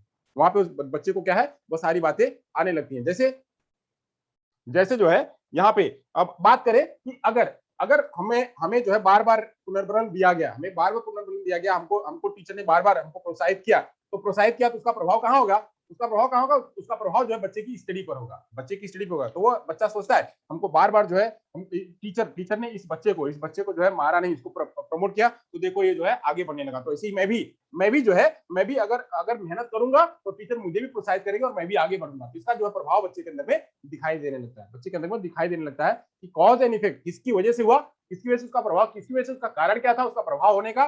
तो ये बच्चा जो है दोनों के बीच में रिलेशन करने लगता है। तो ऐसे कॉज एंड इफेक्ट का रिलेशनशिप बच्चा जाने लगता है। तो ये मैंने एक आपको व्यवहारिक रूप में बताया, वहीं दूसरा जो है वो यह कर सकता है कि हम जो है अगर हम अपनी अच्छी राइटिंग बना लें, अच्छी राइटिंग में लिखने लगे, तो उसका प्रभाव कहाँ होगा, उसका प्रभाव हमारे स्टडी पर होगा और हम अच्छी तरह से पास होंगे। यानी प्रभाव किसका, कॉज किसका, लिखने का, और उसका प्रभाव कहाँ होगा, उसके स्टडी पर होगा, लिखने का प्रभाव स्टडी पर। तो ये दोनों को बच्चा वो जोड़ने लगता है। एक एग्जांपल, दूसरा एग्जांपल ये जोड़ने लगता है कि आज हमको एग्जाम में, आज हमको जो है मार्क्स, हमको जब हमने एग्जाम दिया, हमारे टीचर ने हमको 10 आउट ऑफ 10 दिया। अब मैं आज जाकर के ये 10 आउट ऑफ 10 मैं मम्मी को बताऊंगी, मैं पापा को बताऊंगा, तो बहुत खुश होंगे। कारण क्या है कि बच्ची 10 आउट ऑफ 10 या बच्चा 10 आउट ऑफ 10 लेके आया, तो उसका प्रभाव, और वो कह रहा है कि ये हमारी मेहनत का प्रभाव है, या मेहनत, कारण क्या है, मेहनत का प्रभाव उसको और प्रोत्साहन देने में जो है उसको मदद करता है। तो ऐसे कॉज एंड इफेक्ट के बीच में बच्चा रिलेशनशिप जानने लगता है और उसी हिसाब से वो अग्रसर होने लगता है काम करने की प्रक्रिया में। तो ये उसके अंदर में लॉजिक आने लगता है कि हमेशा जो है वो निगेटिव, मम्मी अगर हम करेंगे तो हमको डांटेंगी, मम्मी हम अगर मैं करूंगा या ऐसा करूंगा तो हमको डांटेंगी, इसलिए ये काम नहीं करना है। तो फर्क किसका, डांटने का फर्क कहाँ पे है, इसके काम ना करने का। तो ऐसे जो है बहुत जगहों पे ये चीजों का असर देखने को मिलता है। पढ़ाई में भी ऐसे देखने को मिलता है कि अगर हम दोनों को जोड़ देते तो देखते क्या हमारा गलती कहाँ हुई, हमने गलती कहाँ करी, हमने मैथ में गलती कहाँ करी, तुम्हारा कॉज क्या था, उसका प्रभाव क्या होगा, तो प्रभाव होगा, जैसे मैं आपको गणित में एक एग्जांपल देता हूं। मान लीजिए यहाँ पे 23 है और 23 में या 54 जोड़ना है, 23 में 54 जोड़ना है, तो 23 में 54 जोड़ने के लिए ये क्या होगा, ये 3 है और ये 4 है, 3 और 4 को जोड़ देगा, अब यहीं पे अगर ये जोड़ा, अगर सही से नहीं जोड़ा, अगर सही से जोड़ा, ये 3 और 4 को अगर सही से नहीं जोड़ा, तो कॉज क्या हुआ, सही से ना जोड़ना, और उसका इफेक्ट कहाँ हुआ, उसका जो सॉल्व है, उसका जो प्रॉब्लम है, उसकी जो आंसर है, वो आंसर का गलत आना। तो उसका आंसर गलत कहां से आया, वो अभी मेहनत करके गया, तो टीचर के पास गया, दिखाया यहाँ पे कुछ भी लिख दिया, तो यहाँ पे उसने 7 लिखा था, यहाँ पे 6 लिखा था, यहाँ पे 7 और 6 लिखा, तो टीचर ने इसको काट दिया, बोला नहीं गलत है। गलत कहाँ है, बच्चा जो है अब वो सोचेगा, अरे हमने इतना मेहनत किया, गलत कहाँ है। अब वो मिलाएगा कि प्रभाव कहाँ हमारे गलत होने का, तो मिलाएगा, बोलेगा ये 3 और ये 4, अच्छा 3 4 कैसे, 6 ही तो होता है, फिर मिलाएगा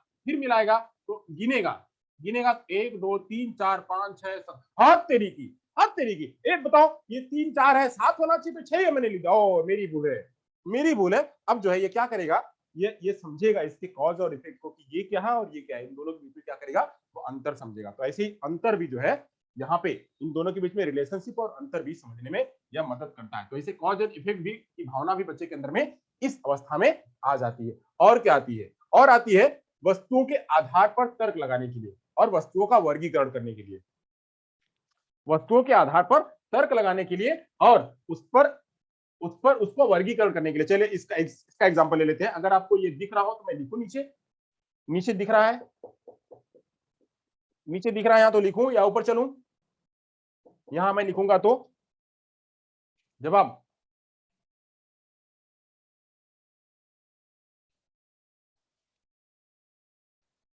अगर मैं यहां लिखूंगा तो दिखेगा ये वाली लाइन पे। हाँ चलिए दिखेगा, चलिए चलते हैं, लिख लेते हैं। तो यहाँ पे क्या है, वस्तुओं के आधार पर तर्क लगाने और वस्तुओं का वर्गीकरण करने में भी बच्चा जो है सीखने लगता है। इसको मैं थोड़ी अलग कलर से, अलग पेन से लिखता हूं तो आपको समझ में आएगा। वस्तुओं के आधार पर, इसको बहुत ध्यान से आपको समझना है। वस्तुओं के आधार पे, आधार पर तर्क लगाना, तर्क लगाना एवं एवं उसका वर्गीकरण करना, एवं उसका वर्गीकरण करना। बहुत ध्यान से समझिएगा, ये वाला पॉइंट जो है वो सब बहुत ध्यान से समझने की बात है।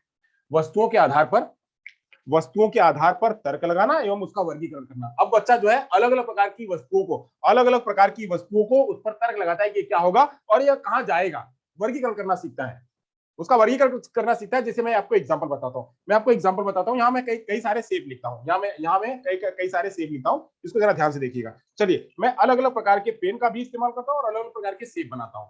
चलिए मैं एक बनाता हूं,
चलिए ये इतने शेप आपको दिख रहे हैं, अलग अलग शेप दिख रहे हैं। एक शेप ऐसा है, एक ऐसा शेप है, एक ऐसा शेप है, एक ऐसा शेप है, एक ऐसा शेप है, एक ऐसा शेप है, एक ऐसा शेप है, अलग अलग शेप है। अब अलग अलग शेप है बच्चा, यहाँ पे एक अलग अलग प्रकार के कलर भी है, यहाँ पे अलग अलग प्रकार के कलर भी है, अलग अलग प्रकार के शेप भी है। यानी एक शेप यहाँ पे, एक शेप यहाँ पे, एक शेप यहाँ पे, एक शेप यहाँ पे, ऐसे ऐसे अलग अलग प्रकार के शेप है। तो एक एक ये वाला शेप। अब इन कलर के आधार पे बच्चा क्या करेगा, बच्चा जो है एक तो जो है वह कलर के आधार पे, कलर के आधार पे जो है उसको ढूंढेगा। एक क्या करेगा, कलर के आधार पे, यानी ब्लैक वाले कितने हैं, ब्लैक वाले 1 2 3 4 5। एक तो बच्चा क्या करेगा, कलर के आधार पे इसको रखेगा, कलर, कलर के आधार पे क्या रखेगा, तो कलर के आधार पे तो ब्लैक वाले में जो है इसको उठा करके रख देगा।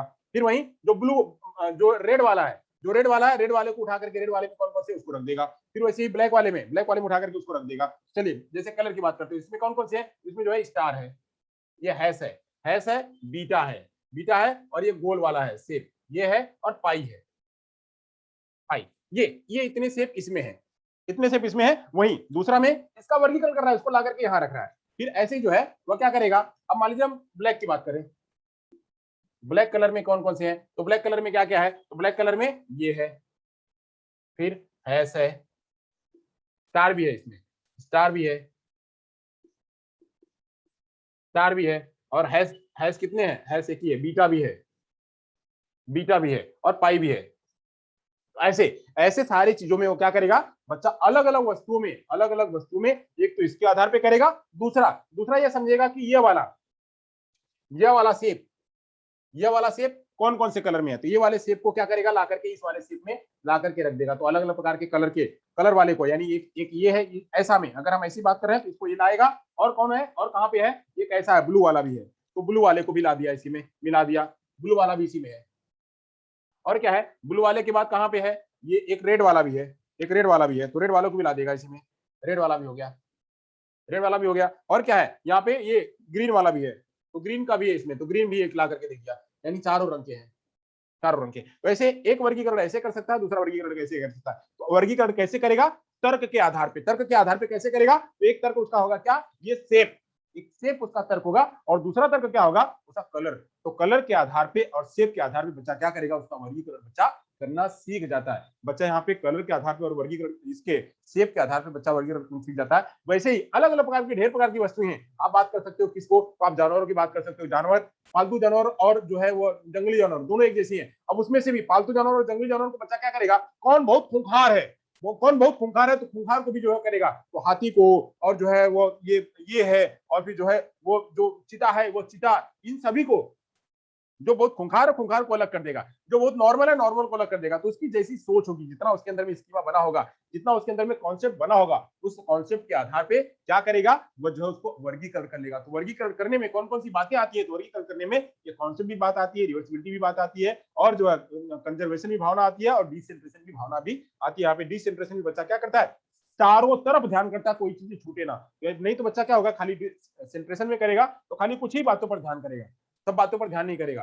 तो ऐसे ही इन सारी बातों को, वो कंजर्वेशन और ये सारी बातों को ध्यान में रख करके वो क्या करेगा, वस्तुओं का वर्गीकरण और वस्तुओं का ये भी करना सीख जाता है। इतना आपको समझा, चलिए अब आगे चलते हैं, अगली बात करते हैं। यहाँ पे वस्तुओं को बढ़ते और घटते क्रम में भी लगाना बच्चे को आ जाता है। ये एग्जाम्पल अगर आपको आ गया हो तो हम आगे चलते हैं।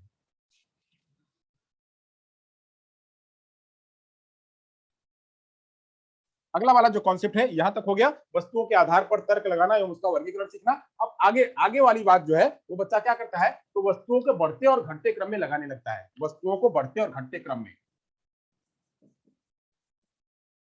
वस्तुओं को बढ़ते एवं घटते क्रम में, घटते क्रम में लगाना, घटते क्रम में लगाना। तो जैसे हमने बता दिया, यहाँ पे हमने कुछ अंक दे दिए, तो लगाने के लिए कैसे करेगा, तो हमने कुछ अंक दे दिए यहाँ पे, जैसे यहाँ पे हमने दे दिया कि 8 7 1 9 4 12। अब इसको जो है, चलो इसको घटते क्रम में लगाओ, तो पहले बढ़ते क्रम में लगाओ, तो बच्चा आसान है, पहले बढ़ते बढ़ते क्रम में जाएगा। तो बढ़ते क्रम में लगाने के लिए क्या कहेगा, सबसे पहले बढ़ते क्रम का पहले रूल उसको पता है, रूल बनाना उसको उसने जान लिया हुआ, यहाँ रूल बनाना उसने जान लिया। तो रूल क्या होता है, घटते हुए बढ़ते हुए क्रम का रूल क्या होता है, तो बढ़ते हुए क्रम का रूल उसने जान लिया हुआ, यहाँ नियमीकरण उसको पता हो गया है, तो नियमीकरण करा हो गया। अब ये क्या करेगा, सबसे पहले जब हमको अगर बढ़ते हुए क्रम में लेना है, सबसे पहले छोटी संख्या लिखनी पड़ेगी। तो छोटी संख्या इसकी क्या होगी, तो होगी इसकी 1, फिर उसके बाद क्या होगी, तो हो गया उसके बाद 4, उसके बाद क्या होगा, तो उसके बाद होगा 7, उसके बाद क्या होगा, तो उसके बाद होगा 8, उसके बाद क्या होगा, तो उसके बाद होगा 9, उसके बाद क्या होगा, तो उसके बाद होगा 12। ये भी जो है बच्चा करना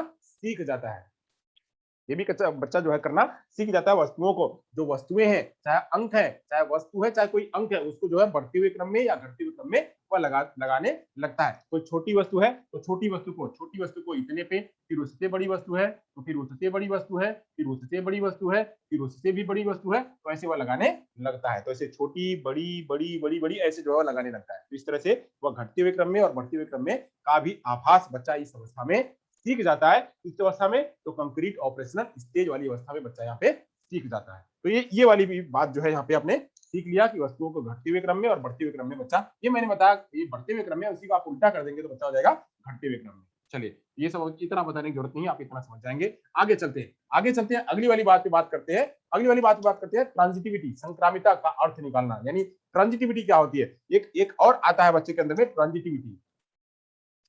संक्रामिता, ट्रांजिटिविटी की भावना बच्चे के अंदर में आती है। वो ट्रांजिटिविटी क्या होती है, संक्रामिता क्या होती है? ट्रांजिटिविटी, संक्रामिता, यह आपको बहुत कम जगहों पर मिलेगा। ट्रांजिटिविटी, ट्रांजिटिविटी क्या होती है? तो ट्रांजिटिविटी का अर्थ निकालना, ट्रांजिटिविटी का अर्थ निकालना, का अर्थ निकालना बच्चे को आ जाता है। अब ये क्या होता है? ये क्या होता है? जैसे जैसे होता है दो वस्तुओं के बीच में लॉजिक लगाना, दो या दो से अधिक, तीन वस्तुओं के बीच में लॉजिक लगाना, दो या दो से अधिक या तीन वस्तुओं के बीच में लॉजिक लगाना। जैसे जैसे कहा गया कि अब बताओ, एक आपको एग्जांपल बताता हूं, एक मैं आपको एग्जांपल बताता हूं, एग्जांपल आप जरा ध्यान से समझिएगा, एग्जांपल आप जो है बहुत अच्छी तरह से समझिएगा। अब जैसे देखिए मैं कहता हूं कि एक है ए बराबर बी, बी बराबर सी, ए बराबर बी, बी बराबर सी, तो क्या होगा? अब इसका यहां पे क्या है? ए बराबर बी, बी बराबर सी, तो इसका मतलब क्या होगा? अब इसका मतलब क्या होगा? अब अगर इसका अर्थ निकालने की कहा जाए, अर्थ बच्चा क्या कर लेगा? तो अगर कहा गया कि ये बराबर इतना है, यानी अब इसको कैसे अर्थ लगाएगा? उसका लॉजिक कंक्रीट चीजों को लेकर के लगाएगा। यहाँ सारी बातें क्या हो रही है? सारी बातें कंक्रीट जो है उसके सामने जो उसी से अर्थ लगाएगा। तो कह लेगा ए, अब ये यहाँ पे अगर इसको नहीं सीख पा रहा है, सेबों के आधार पर नहीं सीख पा रहा है, तो कैसे सीखेगा? वो ऐसे सीखेगा, ए को मान लेते हैं, वो अपने अंदर में एक इमेज बनाएगा। ए को मान लेते हैं या पेन, वो मानेगा कि ए को मान लेते हैं या वाली पेन या सीप। अब ये हो गया ए, इसको कह देंगे ए, ये हो गया। अब बी क्या है? कह रहा बी भी इसके ही बराबर है, तो बी भी इसके बराबर, तो ये भी इतना ही होगा, यह भी इतना ही है। अब इसको कहेंगे बी, ये और बी दोनों बराबर है, ये और बी दोनों बराबर है। वही कह रहा है सी, तो सी बी के बराबर सी, यानी बी, ये वाला बी जो है बी के बराबर सी भी है, बी के बराबर सी भी है, तो ये भी सी है। अब क्या हो गया? अब देख रहा है क्या? तो ये तीनों तो बराबर ही है, ये भी बराबर, ये भी बराबर, ये भी बराबर, तो तीनों बराबर है। तो क्या कहेगा? यहाँ पे कह देगा, यहाँ पे कहेगा ए बराबर बी, ए बराबर बी बराबर सी, ए बराबर बी बराबर सी, यानी यह क्या है? तीनों सेम है। ए जितना है उतना ही बी है, उतना ही सी है, तीनों का वैल्यू सेम है, तीनों का वैल्यू सेम है, इसमें कोई फर्क नहीं है। ये तुरंत बता देगा। अगर आपने इस तरह से लिखा हुआ है, अगर आपने वैल्यू पूछा कि मतलब क्या, अब यहाँ पे ये भी रिलेशन पूछ लिया कि ए और सी में क्या रिलेशन, अगर आपने ये पूछ लिया कि ए और सी में क्या रिलेशन है, तो कहेगा कि ए और सी, ए बराबर सी, ए और सी में आपने रिलेशन पूछ लिया तो बच्चा बताएगा ए और सी बराबर दोनों है, यानी ये दोनों भी बराबर ही है। तो जैसे ए बी सी तीनों बराबर है, ए और सी बराबर होगा, सी और ए बराबर होगा, बी और सी बराबर होगा, दोनों सभी बराबर ही होंगे। ये जो है ये रिलेशन बच्चा इस तरह से निकालने लगता है, एक का दूसरे के साथ में घुमा फिरा करके वो अर्थ निकालने लगता है। यानी यहां से ऐसे लॉजिक लगाना, इसको कहते हैं लॉजिक लगाना, छोटे सिंपल लॉजिक, जो वस्तुओं को कंक्रीट देख करके बच्चा लॉजिक लगा सकता है। एक एग्जांपल दिया, दूसरा एग्जांपल लेते हैं। मैंने आपको एक एग्जांपल ये दिया, अब दूसरा एग्जांपल आपको बताता हूं। दूसरा एग्जांपल बताता हूं, मान लीजिए यहाँ पे है एक है क, ये क है, मान लीजिए जब मैं यहाँ लिखता हूं क जो है क बड़ा है, क जो है बड़ा है ख से,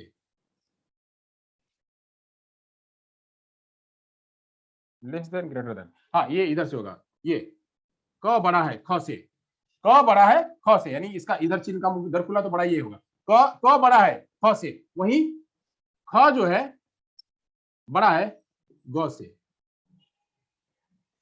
ख बड़ा है ग से। यहाँ पे क जो है, यहाँ पे क इससे बड़ा है और ये इससे बड़ा है, तो इसका रिलेशन निकालेगा कि अब बताएगा कि क और ग में क्या रिलेशन है, कौन कौन बड़ा है कौन छोटा है इसके अंदर में, चलो इसका रिलेशन निकालो। तो कहेगा कि क और ख, क और ख के बारे में बताएगा। तो क जो है एक हो गई वस्तु, एक हो गया क, ये हो गया क। अब ख क्या है? ख इससे थोड़ा छोटा है, ख इससे थोड़ा छोटा है, ख इससे छोटा है। अब ख इससे छोटा हो गया।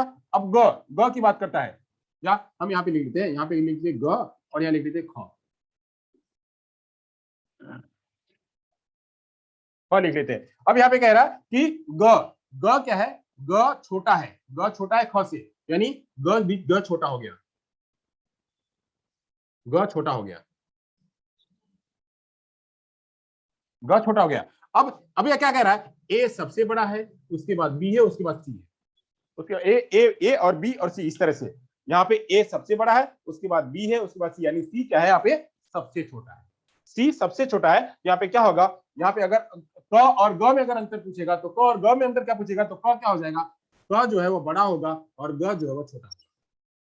क बड़ा होगा और ग छोटा होगा। किस तरह से यह रिलेशन जो है वो बता सकता है, किस तरह से रिलेशन हुआ ये बता सकता है। ऐसे को लॉजिक लगा करके बता सकता है कि क्या है, कैसे है और किस प्रकार से। वही एक दो एग्जांपल और ले लेता हूँ, एक दो एग्जांपल और ले लेता हूँ कि जैसे आप कहते हैं, यहाँ पे तीसरा एक एग्जांपल लेता हूँ, अंकों में ले लेता हूँ कि यहाँ पे लिखा हुआ है कि 1 1 3 5 7 डैश डैश क्या होगा, क्या होगा। तो यहाँ पे बच्चा लॉजिक लगाएगा, लॉजिक लगाएगा 1 3 5 7, तो आगे लगाएगा क्या होगा, तो 1 के बाद बीच में क्या है, अंतर किसका है, तो 2 का, बीच में अंतर है 2 का।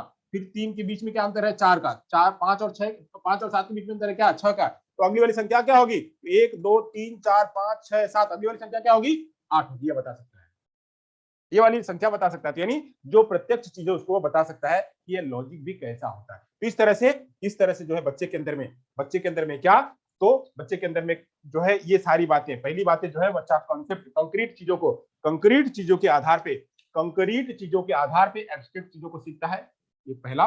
दूसरा, इसके अंदर में लॉजिकल थिंकिंग आती है, लॉजिकल थिंकिंग जो है बच्चे के अंदर में स्टार्ट होती है। और लॉजिकल थिंकिंग स्टार्ट कैसे करता है, तो कंक्रीट चीजों के बेस पे, कंक्रीट चीजों, ये जितनी भी लॉजिकल थिंकिंग बच्चे ने किया, ये सारा उसके सामने जो है, उसी सामने के आधार पे लॉजिकल थिंकिंग वह स्टार्ट करता है। तो लॉजिकल थिंकिंग आती है, फिर बच्चा जो कॉन्सेप्ट एक्वायर करने लगता है, कॉन्सेप्ट बच्चा अपने अंदर में जमाने लगता है। कॉन्सेप्ट के बारे में मैंने आपको एग्जाम्पल बताया, कॉन्सेप्ट बारे में मैंने आपको एग्जाम्पल बताया कि बच्चा जो है जितनी भी सारी वस्तुएं देखता है उसका प्रत्यय बनाने लगता है, उसके अंदर में उसके कैरेक्टरिस्टिक्स के आधार पर, उसके हाव भाव के आधार पे वो बनाने लगता है। तो कॉन्सेप्ट बच्चे के अंदर बनने लगता है, और उसी कॉन्सेप्ट के आधार पे बच्चा जब कॉन्सेप्ट बना लेता है, तो जहां वहां हमने देखा हुआ था उसमें, उस वाले में इरिवर्सिबिलिटी दिख रही थी, उसमें रिवर्सिबिलिटी, पलटावी भावना दिखती है कि बच्चा वापस आ सकता है। तो ये पलटावी भावना दिख गई। फिर यहाँ पे कंजर्वेशन संरक्षण की भावना आ गई, यानी वो छोटा कम अधिक में वह अंतर कर सकता है कि कौन छोटा है कौन बड़ा बड़ा है। उसी बच्चा 5 रुपए की नोट को, 5 रुपए के सिक्कों को वह अलग अलग रूपों में कर पा रहा था, यानी वो छोटा बड़ा का फर्क नहीं देख पा रहा था। अब यहाँ पे बच्चा जो है, यहाँ पे बच्चा वह छोटा और बड़ा के अंदर में कर पाएगा कि ये छोटी है और ये बड़ी है वस्तु,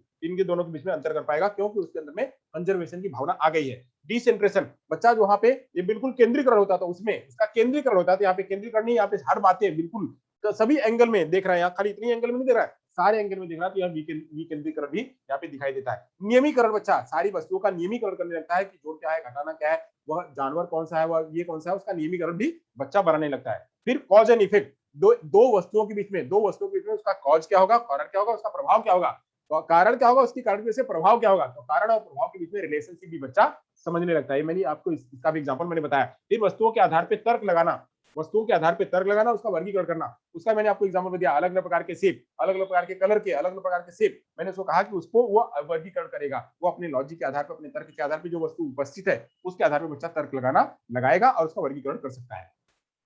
फिर मैंने बताया कि वस्तुओं को बढ़ते और घटते क्रम में रखना, ये भी बच्चा जो है जानने लगता है कि यानी बच्चे के अंदर में सारा वस्तु पता है, तो उसी आधार पे बढ़ते हुए क्रम में लेके जाएगा, उसी आधार पे घटते हुए क्रम में लेके आएगा। फिर मैंने बताया कि ट्रांजिटिविटी की भावना बच्चे के अंदर में दिखती है, भावना बच्चे के अंदर में दिखती है, संक्रामिता की भावना, यानी बच्चा यहाँ पे लॉजिक लगाना शुरू कर देता है। लॉजिक कैसे, तो तीन वस्तुएं हैं, उन तीन वस्तुओं के बीच में अंतर लगाना, यानी ये यहाँ जाएगा, ये यहाँ जाएगा, ये यहाँ आएगा, ये यहाँ जाएगा, कहाँ जाएगा, उसका अंतर बच्चा पता करने लगता है। लॉजिक, उसी को कहते हैं लॉजिक लगाना, तर्क लगाना। तो तर्क लगाने की बच्चा भावना यहाँ आ जाती है, बट सारी तर्क कैसे लगाता है, मैंने यहाँ कहा कि ये बच्चे को ये है, बट वो तर्क कैसे लगा रहा है, तर्क जो है वस्तुओं को रख करके कर रहा है, ये वस्तुओं को रख रहा है, यानी वो कंक्रीट वस्तुओं के आधार पे इसका ज्ञान लगा रहा है। अभी वो एब्स्ट्रैक्ट नहीं लगा रहा है, तुरंत नहीं बता देगा, यानी सोचा दिमाग में आ गया, ऐसा नहीं है। अभी वो क्या कर रहा है, उसको ड्रॉ कर रहा है, बिल्कुल ड्रॉ करके देख रहा है। तो जब ड्रॉ करके देख रहा है तो कंक्रीट के आधार पे देख रहा है। वैसे यहाँ पे उसने ड्रॉ करके देखा, यहाँ पे भी ड्रॉ करके देखा और यहाँ भी ड्रॉ करके देखा, एक दूसरे के बीच में अंतर किया, यहाँ पे 2 आएगा, यहाँ पे 4 आएगा, यहाँ पे 6 आएगा, यहाँ पे 7, यहाँ भी ड्रॉ किया, यहाँ पे लिखा, ये भी क्या है, ये कंक्रीट के आधार पे ही बच्चे ने जो है वो उसका लॉजिक लगाया। तो सारी वस्तुएं कैसी होती है, कंक्रीट के आधार पे। अब यहीं से बच्चा जो है एब्स्ट्रैक्ट की तरफ आगे बढ़ता है। तो एब्स्ट्रैक्ट की तरफ आगे बढ़ता है। अब यहां से समय तो हो गया पूरा, एब्स्ट्रैक्ट की चर्चा जो है हम कल करेंगे, ठीक है। होप आप लोगों को जो है ये कंक्रीट ऑपरेशनल स्टेज बिल्कुल क्लियरली और अच्छी तरह से समझ में आया होगा, होप। चलिए, अगर अब यहां से ये समय पूरा हो गया है, तो समय पूरा हो गया तो हम जो है कुछ प्रश्न ले लेते हैं, उसके बाद जो है आगे की चर्चा करेंगे। चलिए, दूसरे दिन जो है दूसरा वाला लेक्चर जो दूसरे दिन, चलिए आगे चलते हैं। अब यहाँ से हम कुछ प्रश्न ले लेते हैं आपके लिए। कुछ प्रश्न ले लेते हैं, जीन पियाजे से संबंधित कुछ प्रश्न।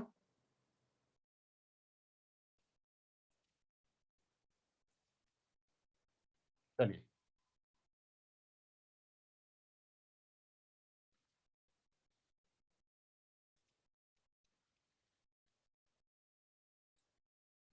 प्रश्न है, चलिए प्रश्न है यहां से, प्रश्न नंबर 1 आपके सामने आ रहा है, जरा ध्यान से देखिएगा और जवाब दीजिएगा। प्रश्न नंबर 1, प्रश्न नंबर 1 है, पहला प्रश्न, जीन पियाजे के अनुसार इंद्रिय गामक अवस्था एसओएस, एसओएस नहीं एसएमएस, एसएमएस, इंद्रिय गामक अवस्था एसएमएस किसके साथ जुड़ी हुई है?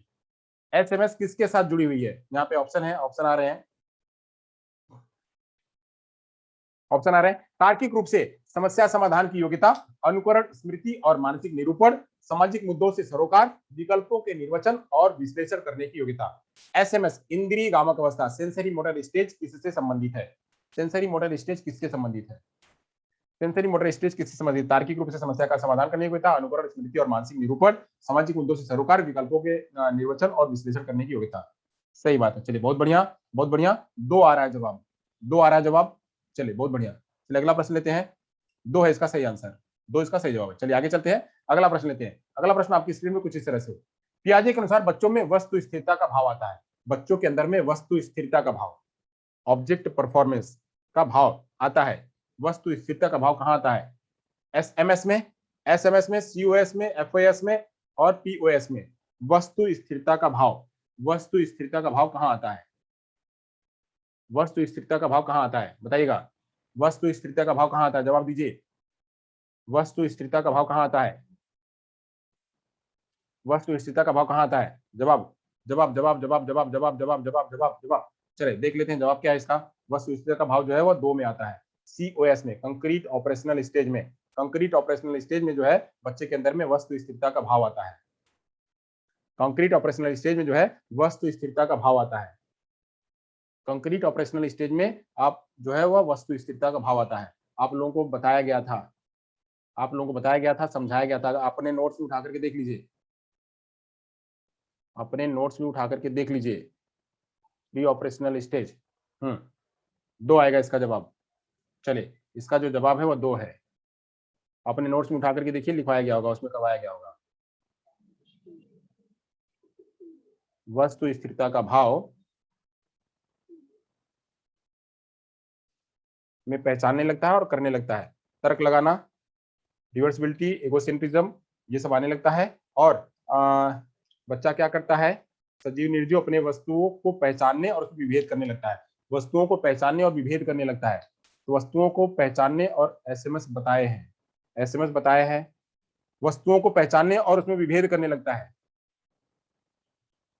ऑब्जेक्ट परफॉर्मेंस तो एसएमएस में आता है, ऑब्जेक्ट परफॉर्मेंस की बात नहीं है यहाँ, हाँ ऑब्जेक्ट परफॉर्मेंस तो उसी में आता है, एसएमएस में आता है, ऑब्जेक्ट परफॉर्मेंस एसएमएस में आता है, बट यहाँ पे क्या है? वस्तु स्थिरता, वो परफॉर्मेंस तो आएगा, उसके अंदर में परफॉर्मेंस देगा, बट स्थिरता कहाँ पे आएगी? स्थिरता कहाँ पे आएगी? तो स्थिरता कहाँ पे आएगी? वो आएगा किसमें? वह जब वस्तुओं को पहचानने लगेगा और उसमें विभेद करने लगेगा, वस्तुओं को जब पहचान लेगा, विभेद करने लगेगा, तो क्या होगा? वह वस्तुओं को स्थिर करने लगेगा, उसे अपने अंदर में बनाने लगेगा। यहाँ पे जो जवाब है वो 2 है, जवाब यहाँ पे 2 है, 1 नहीं है। चलिए अगला प्रश्न लेते हैं, अगला प्रश्न लेते हैं। अगला प्रश्न है, पियाजे के अनुसार अंतः प्राज्ञकाल की अवस्था होती है, पियाजे के अनुसार अंतः प्राज्ञकाल की अवस्था होती है, पियाजे के अनुसार अंतः प्राज्ञकाल की अवस्था होती है, पियाजे के अनुसार अंतः प्राज्ञकाल की अवस्था होती है, पियाजे के अनुसार अंतः प्राज्ञकाल की अवस्था होती है। चलिए बहुत बढ़िया, बहुत बढ़िया, सभी के बहुत सही सही जवाब आ रहे हैं। 4 से 7 वर्ष, 4 से 7 वर्ष जो है वह अंतः प्राज्ञकाल की अवस्था होती है, इंट्यूटिव स्टेज की।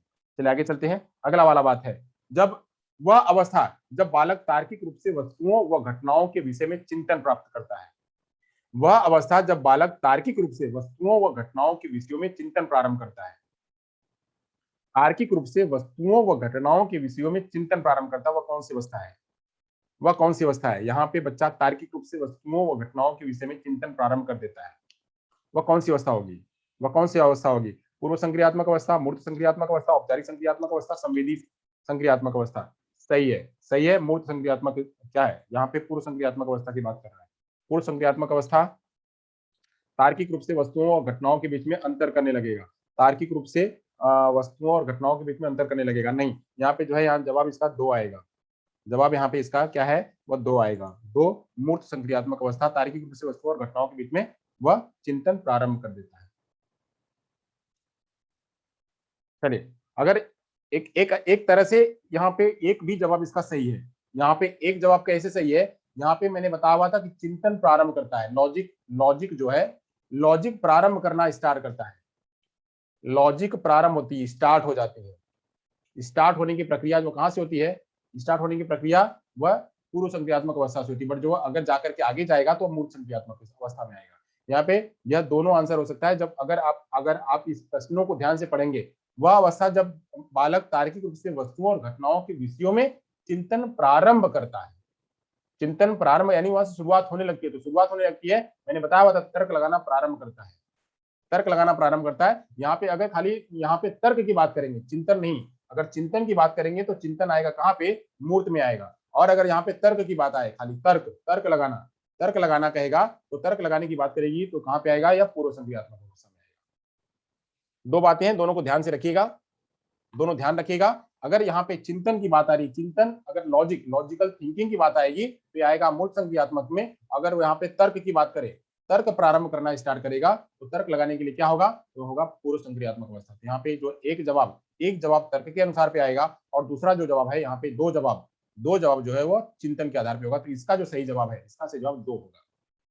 चलिए आगे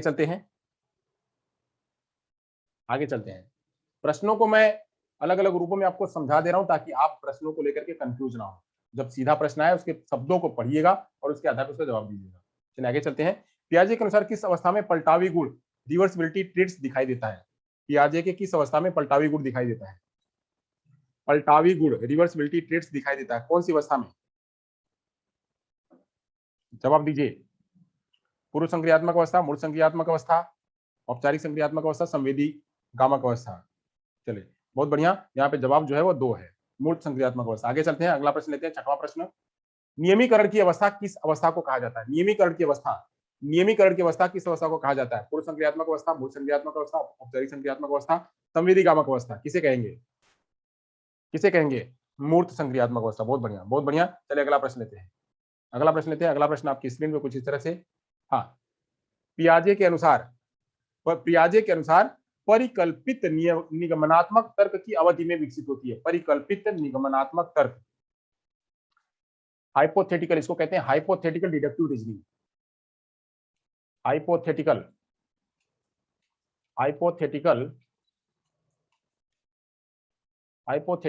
deductive reasoning. Hypothetical deductive reasoning कहाँ स्टार्ट होती है? किसमें? हाइपोथेटिकल डिडक्टिव रीजनिंग किसमें? संवेदी गामक अवस्था में, पूर्व संक्रियात्मक अवस्था में, मूर्त संक्रियात्मक अवस्था में, औपचारिक संक्रियात्मक अवस्था में। हाइपोथेटिकल डिडक्टिव रीजनिंग कहाँ स्टार्ट होती है? कौन सी अवधि में विकसित होती है? हाइपोथेटिकल रीजनिंग किस अवस्था में स्टार्ट होती है? हाइपोथेटिकल रीजनिंग किस अवस्था में स्टार्ट होती है? हाइपोथेटिकल रीजनिंग किस अवस्था में स्टार्ट होती है? हाइपोथेटिकल रीजनिंग किस अवस्था में स्टार्ट होती है? हाइपोथेटिकल रीजनिंग किस अवस्था में स्टार्ट होती है? किस अवस्था में स्टार्ट होती है? हाँ, तो यहाँ पे जो जवाब है वो 4 है। जवाब है 4 है। अभी ये पढ़ाया नहीं गया। हाइपोथेसिस जो है वो बच्चा आगे करता है, जो है वो यहाँ पे 3 से संबंधित नहीं है। हाइपोथेसिस जो है वो 3 में आएगा। आगे आगे आपको बताया जाएगा, कल वाले लेक्चर में आपको बताया जाएगा। आज इसका था टर्न, तो टर्न था वो खत्म नहीं हुआ है, क्योंकि इसी में ज्यादा समय चला गया। तो हाइपोथेटिकल डिडक्टिव रीजनिंग जो है वो आती है 4थी अवस्था में, औपचारिक संक्रियात्मक अवस्था में आती है। औपचारिक संक्रियात्मक अवस्था में आती है। ये सबसे बड़ी रीजनिंग है। हाइपोथेटिकल डिडक्टिव रीजनिंग वो सबसे बड़ी रीजनिंग है। यह रीजनिंग जो है वो वैज्ञानिक लोगों के रूप में होती है। जब ज्यादा रीजनिंग हाइपोथेसिस के बाद में, डिडक्टिव रीजनिंग के बाद ये वाली रीजनिंग आती है, जिसको कहते हैं क्या? जिसको कहते हैं माइक्रो लेवल की रीजनिंग, जिसको मेटाकॉग्निशन कहते हैं, जिसको माइक्रो लेवल की कहते हैं, जिसे मेटाकॉग्निशन कहते हैं। तो मेटाकॉग्निशन वाले, जब मेटाकॉग्निशन होता है तो मेटाकॉग्निशन इसी हाइपोथेटिकल रीजनिंग के जरिए आता है। तो ये जो है वह ये वाला जवाब इसका सही होगा। चौथा वाला इसका जवाब सही होगा। चलिए, बहुत बढ़िया, आगे चलते हैं। तो यहाँ तक हमारा जो है आज जो 7 प्रश्नों की जो श्रृंखला थी वो यहाँ पे खत्म होती है। और आज मैंने आपको जो है वो COS कंक्रीट ऑपरेशनल स्टेज के बारे में आपको चर्चा की है। तो यहाँ से थैंक यू सो मच। आप लोगों ने ध्यान से सुना, समझा। अब यहाँ से अगर किसी के कोई प्रश्न हो तो हमसे वह पूछे। अगर यहाँ से किसी को कोई प्रश्न है तो हमसे पूछे। हाँ जी कपिल भाई। हाँ हाँ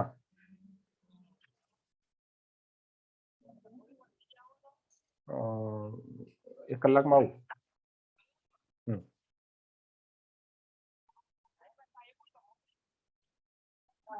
मोबाइल में कहूँ तमने एक काम में छू कहूँ। क्वेश्चन नंबर 1 क्या है? क्वेश्चन नंबर 1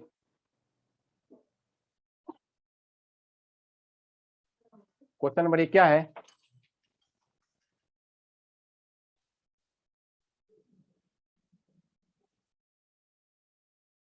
हाँ, क्वेश्चन नंबर 1 में क्या है? अनुकरण, स्मृति और मानसिक निरूपण। अनुकरण, स्मृति और मानसिक निरूपण, यही है ना? आपको मैं शेयर करता हूं।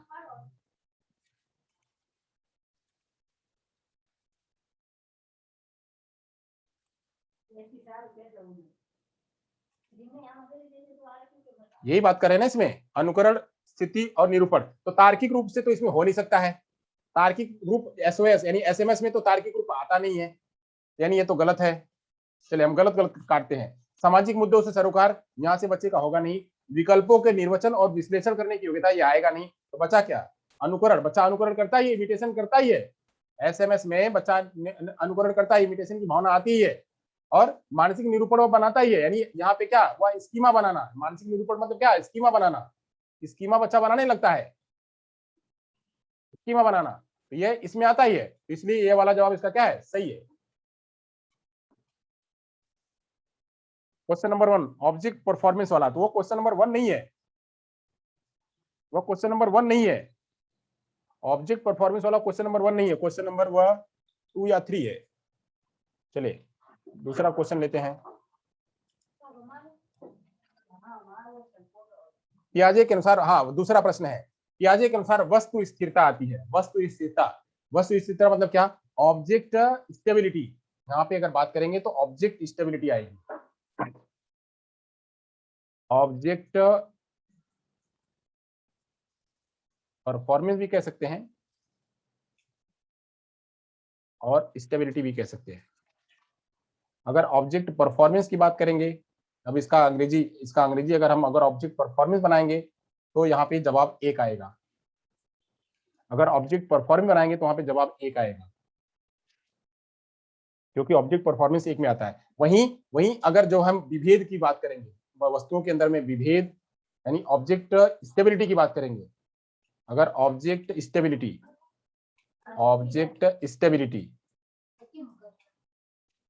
हाँ हाँ सही बात है। और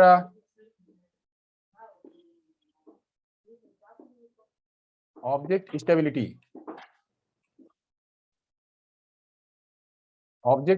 जो है वो किस में आएगी? वो COS में आएगी। अगर ऑब्जेक्ट स्टेबिलिटी उसमें जिसमें विभेद होगा और जिसमें बच्चा विभेद और अंतर करना सीखेगा तो COS में आएगा। अगर यहाँ पे अगर अंग्रेजी में ये लिखा जाए, अगर यहाँ पे अंग्रेजी में ये ऑब्जेक्ट परफॉर्मेंस लिखा जाए, अगर इसका मतलब अंग्रेजी में अब अंग्रेजी इसका देखने में अगर जब होगा तो अगर यहाँ पे लिखा जाएगा ऑब्जेक्ट परफॉर्मेंस, ये ध्यान करिए कंफ्यूज मत होइएगा। अगर यहाँ पे ऑब्जेक्ट परफॉर्मेंस लिखा जाएगा, अगर ऑब्जेक्ट परफॉर्मेंस लिखा जाएगा इसका मतलब, तो यहाँ पे जवाब जो है वो होगा SMS, ये वाला सही होगा। यहाँ स्टेबिलिटी है या परफॉर्मेंस है? यहाँ पे हम दोनों की बात करेंगे, यहाँ पे स्टेबिलिटी भी और दोनों परफॉर्मेंस की दोनों की बात करेंगे। तो दोनों को आप अपने नंबरों को लेकर के मत जाइए कि हमारे नंबर कम हो रहे हैं, हमारे नंबर ज्यादा हो रहे हैं। यहाँ पे मुद्दों को समझिए कि अलग अलग प्रकार के अगर प्रश्न आते हैं तो उसमें आप जवाब कैसे देंगे। अगर अलग अलग प्रकार के प्रश्न आएंगे तो आप जवाब कैसे देंगे। यहाँ के इस मुद्दे को लेकर के ना बैठिए कि हमारा नंबर कम हो गया, हमारा क्वेश्चन गलत हो गया, इसको लेकर के मत बैठिए। यहाँ पे ये समझिए कि अगर इस प्रकार के प्रश्न आते हैं तो उन प्रकार के प्रश्नों का जवाब कैसे देंगे। अगर आपको मिलाना पड़ेगा, अगर यहाँ पे दो तरह के प्रश्न हैं, अगर यहाँ पे वो आप अंग्रेजी में मिलाइएगा, अगर ऐसे प्रश्न आते हैं तो आपको अंग्रेजी मिलान करना पड़ेगा, इंग्लिश का मिलान। इस प्रकार के अगर प्रश्न आते हैं तो वहां पे आपको इंग्लिश का मिलान करना पड़ेगा। अगर वहां पे ऑब्जेक्ट परफॉर्मेंस लिखेगा, ऑब्जेक्ट परफॉर्मेंस अगर लिखेगा, तो इसीलिए कहा जाता है हिंदी को जगह पे आप अंग्रेजी को ज्यादा तवज्जो दीजिएगा। ऑब्जेक्ट अगर परफॉर्मेंस लिखा रहेगा, तो अगर ऑब्जेक्ट परफॉर्मेंस लिखा रहेगा तो आप एक को जवाब दीजिएगा, और वहीं पे अगर ऑब्जेक्ट परफॉर्मेंस लिखा रहेगा तो एक, अगर ऑब्जेक्ट स्टेबिलिटी की बात रहेगी तो वहां पे आप 2 लिखेंगे। इन दोनों प्रश्नों को जवाब दीजिए। आप सभी लोग अब हमारे नंबर कम हो गए, हम पीछे हो गए, अपने अंदर में ईगो की भावना या अपने अंदर में जो है वो दूसरी भावना लेकर के बैठेंगे तो इस तरह से नहीं होगा। आप प्रश्नों को समझिए। इसी तरह से अलग अलग प्रकार के प्रश्न, डाइवर्स प्रकार के प्रश्न, जहां पे कि वह डिस्प्यूट पैदा करे, ऐसे प्रश्नों को रखा जाता है ताकि आपके मन में खुद सवाल आए और उस पर डिस्कस हो सके, इसका जवाब क्या होगा और उसका जवाब क्या होगा। सीधे जवाब की बात नहीं होगी।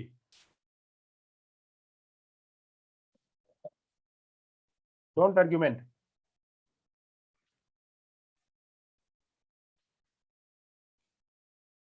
चलिए,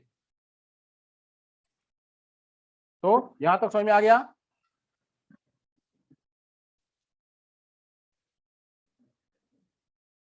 आप सारे मैसेज ना, जरा सारे मैसेज ग्रुप में करेंगे तो अच्छा लगेगा, पर्सनल मैसेज मत करिए।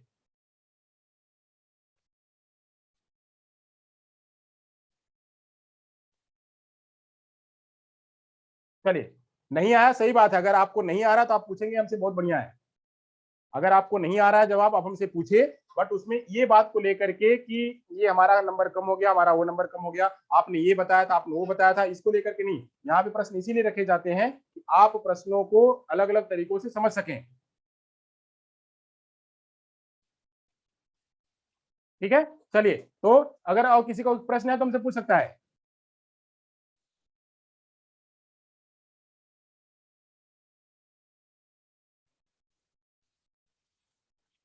चलिए, तो थैंक यू सो मच, मिलते हैं शाम को।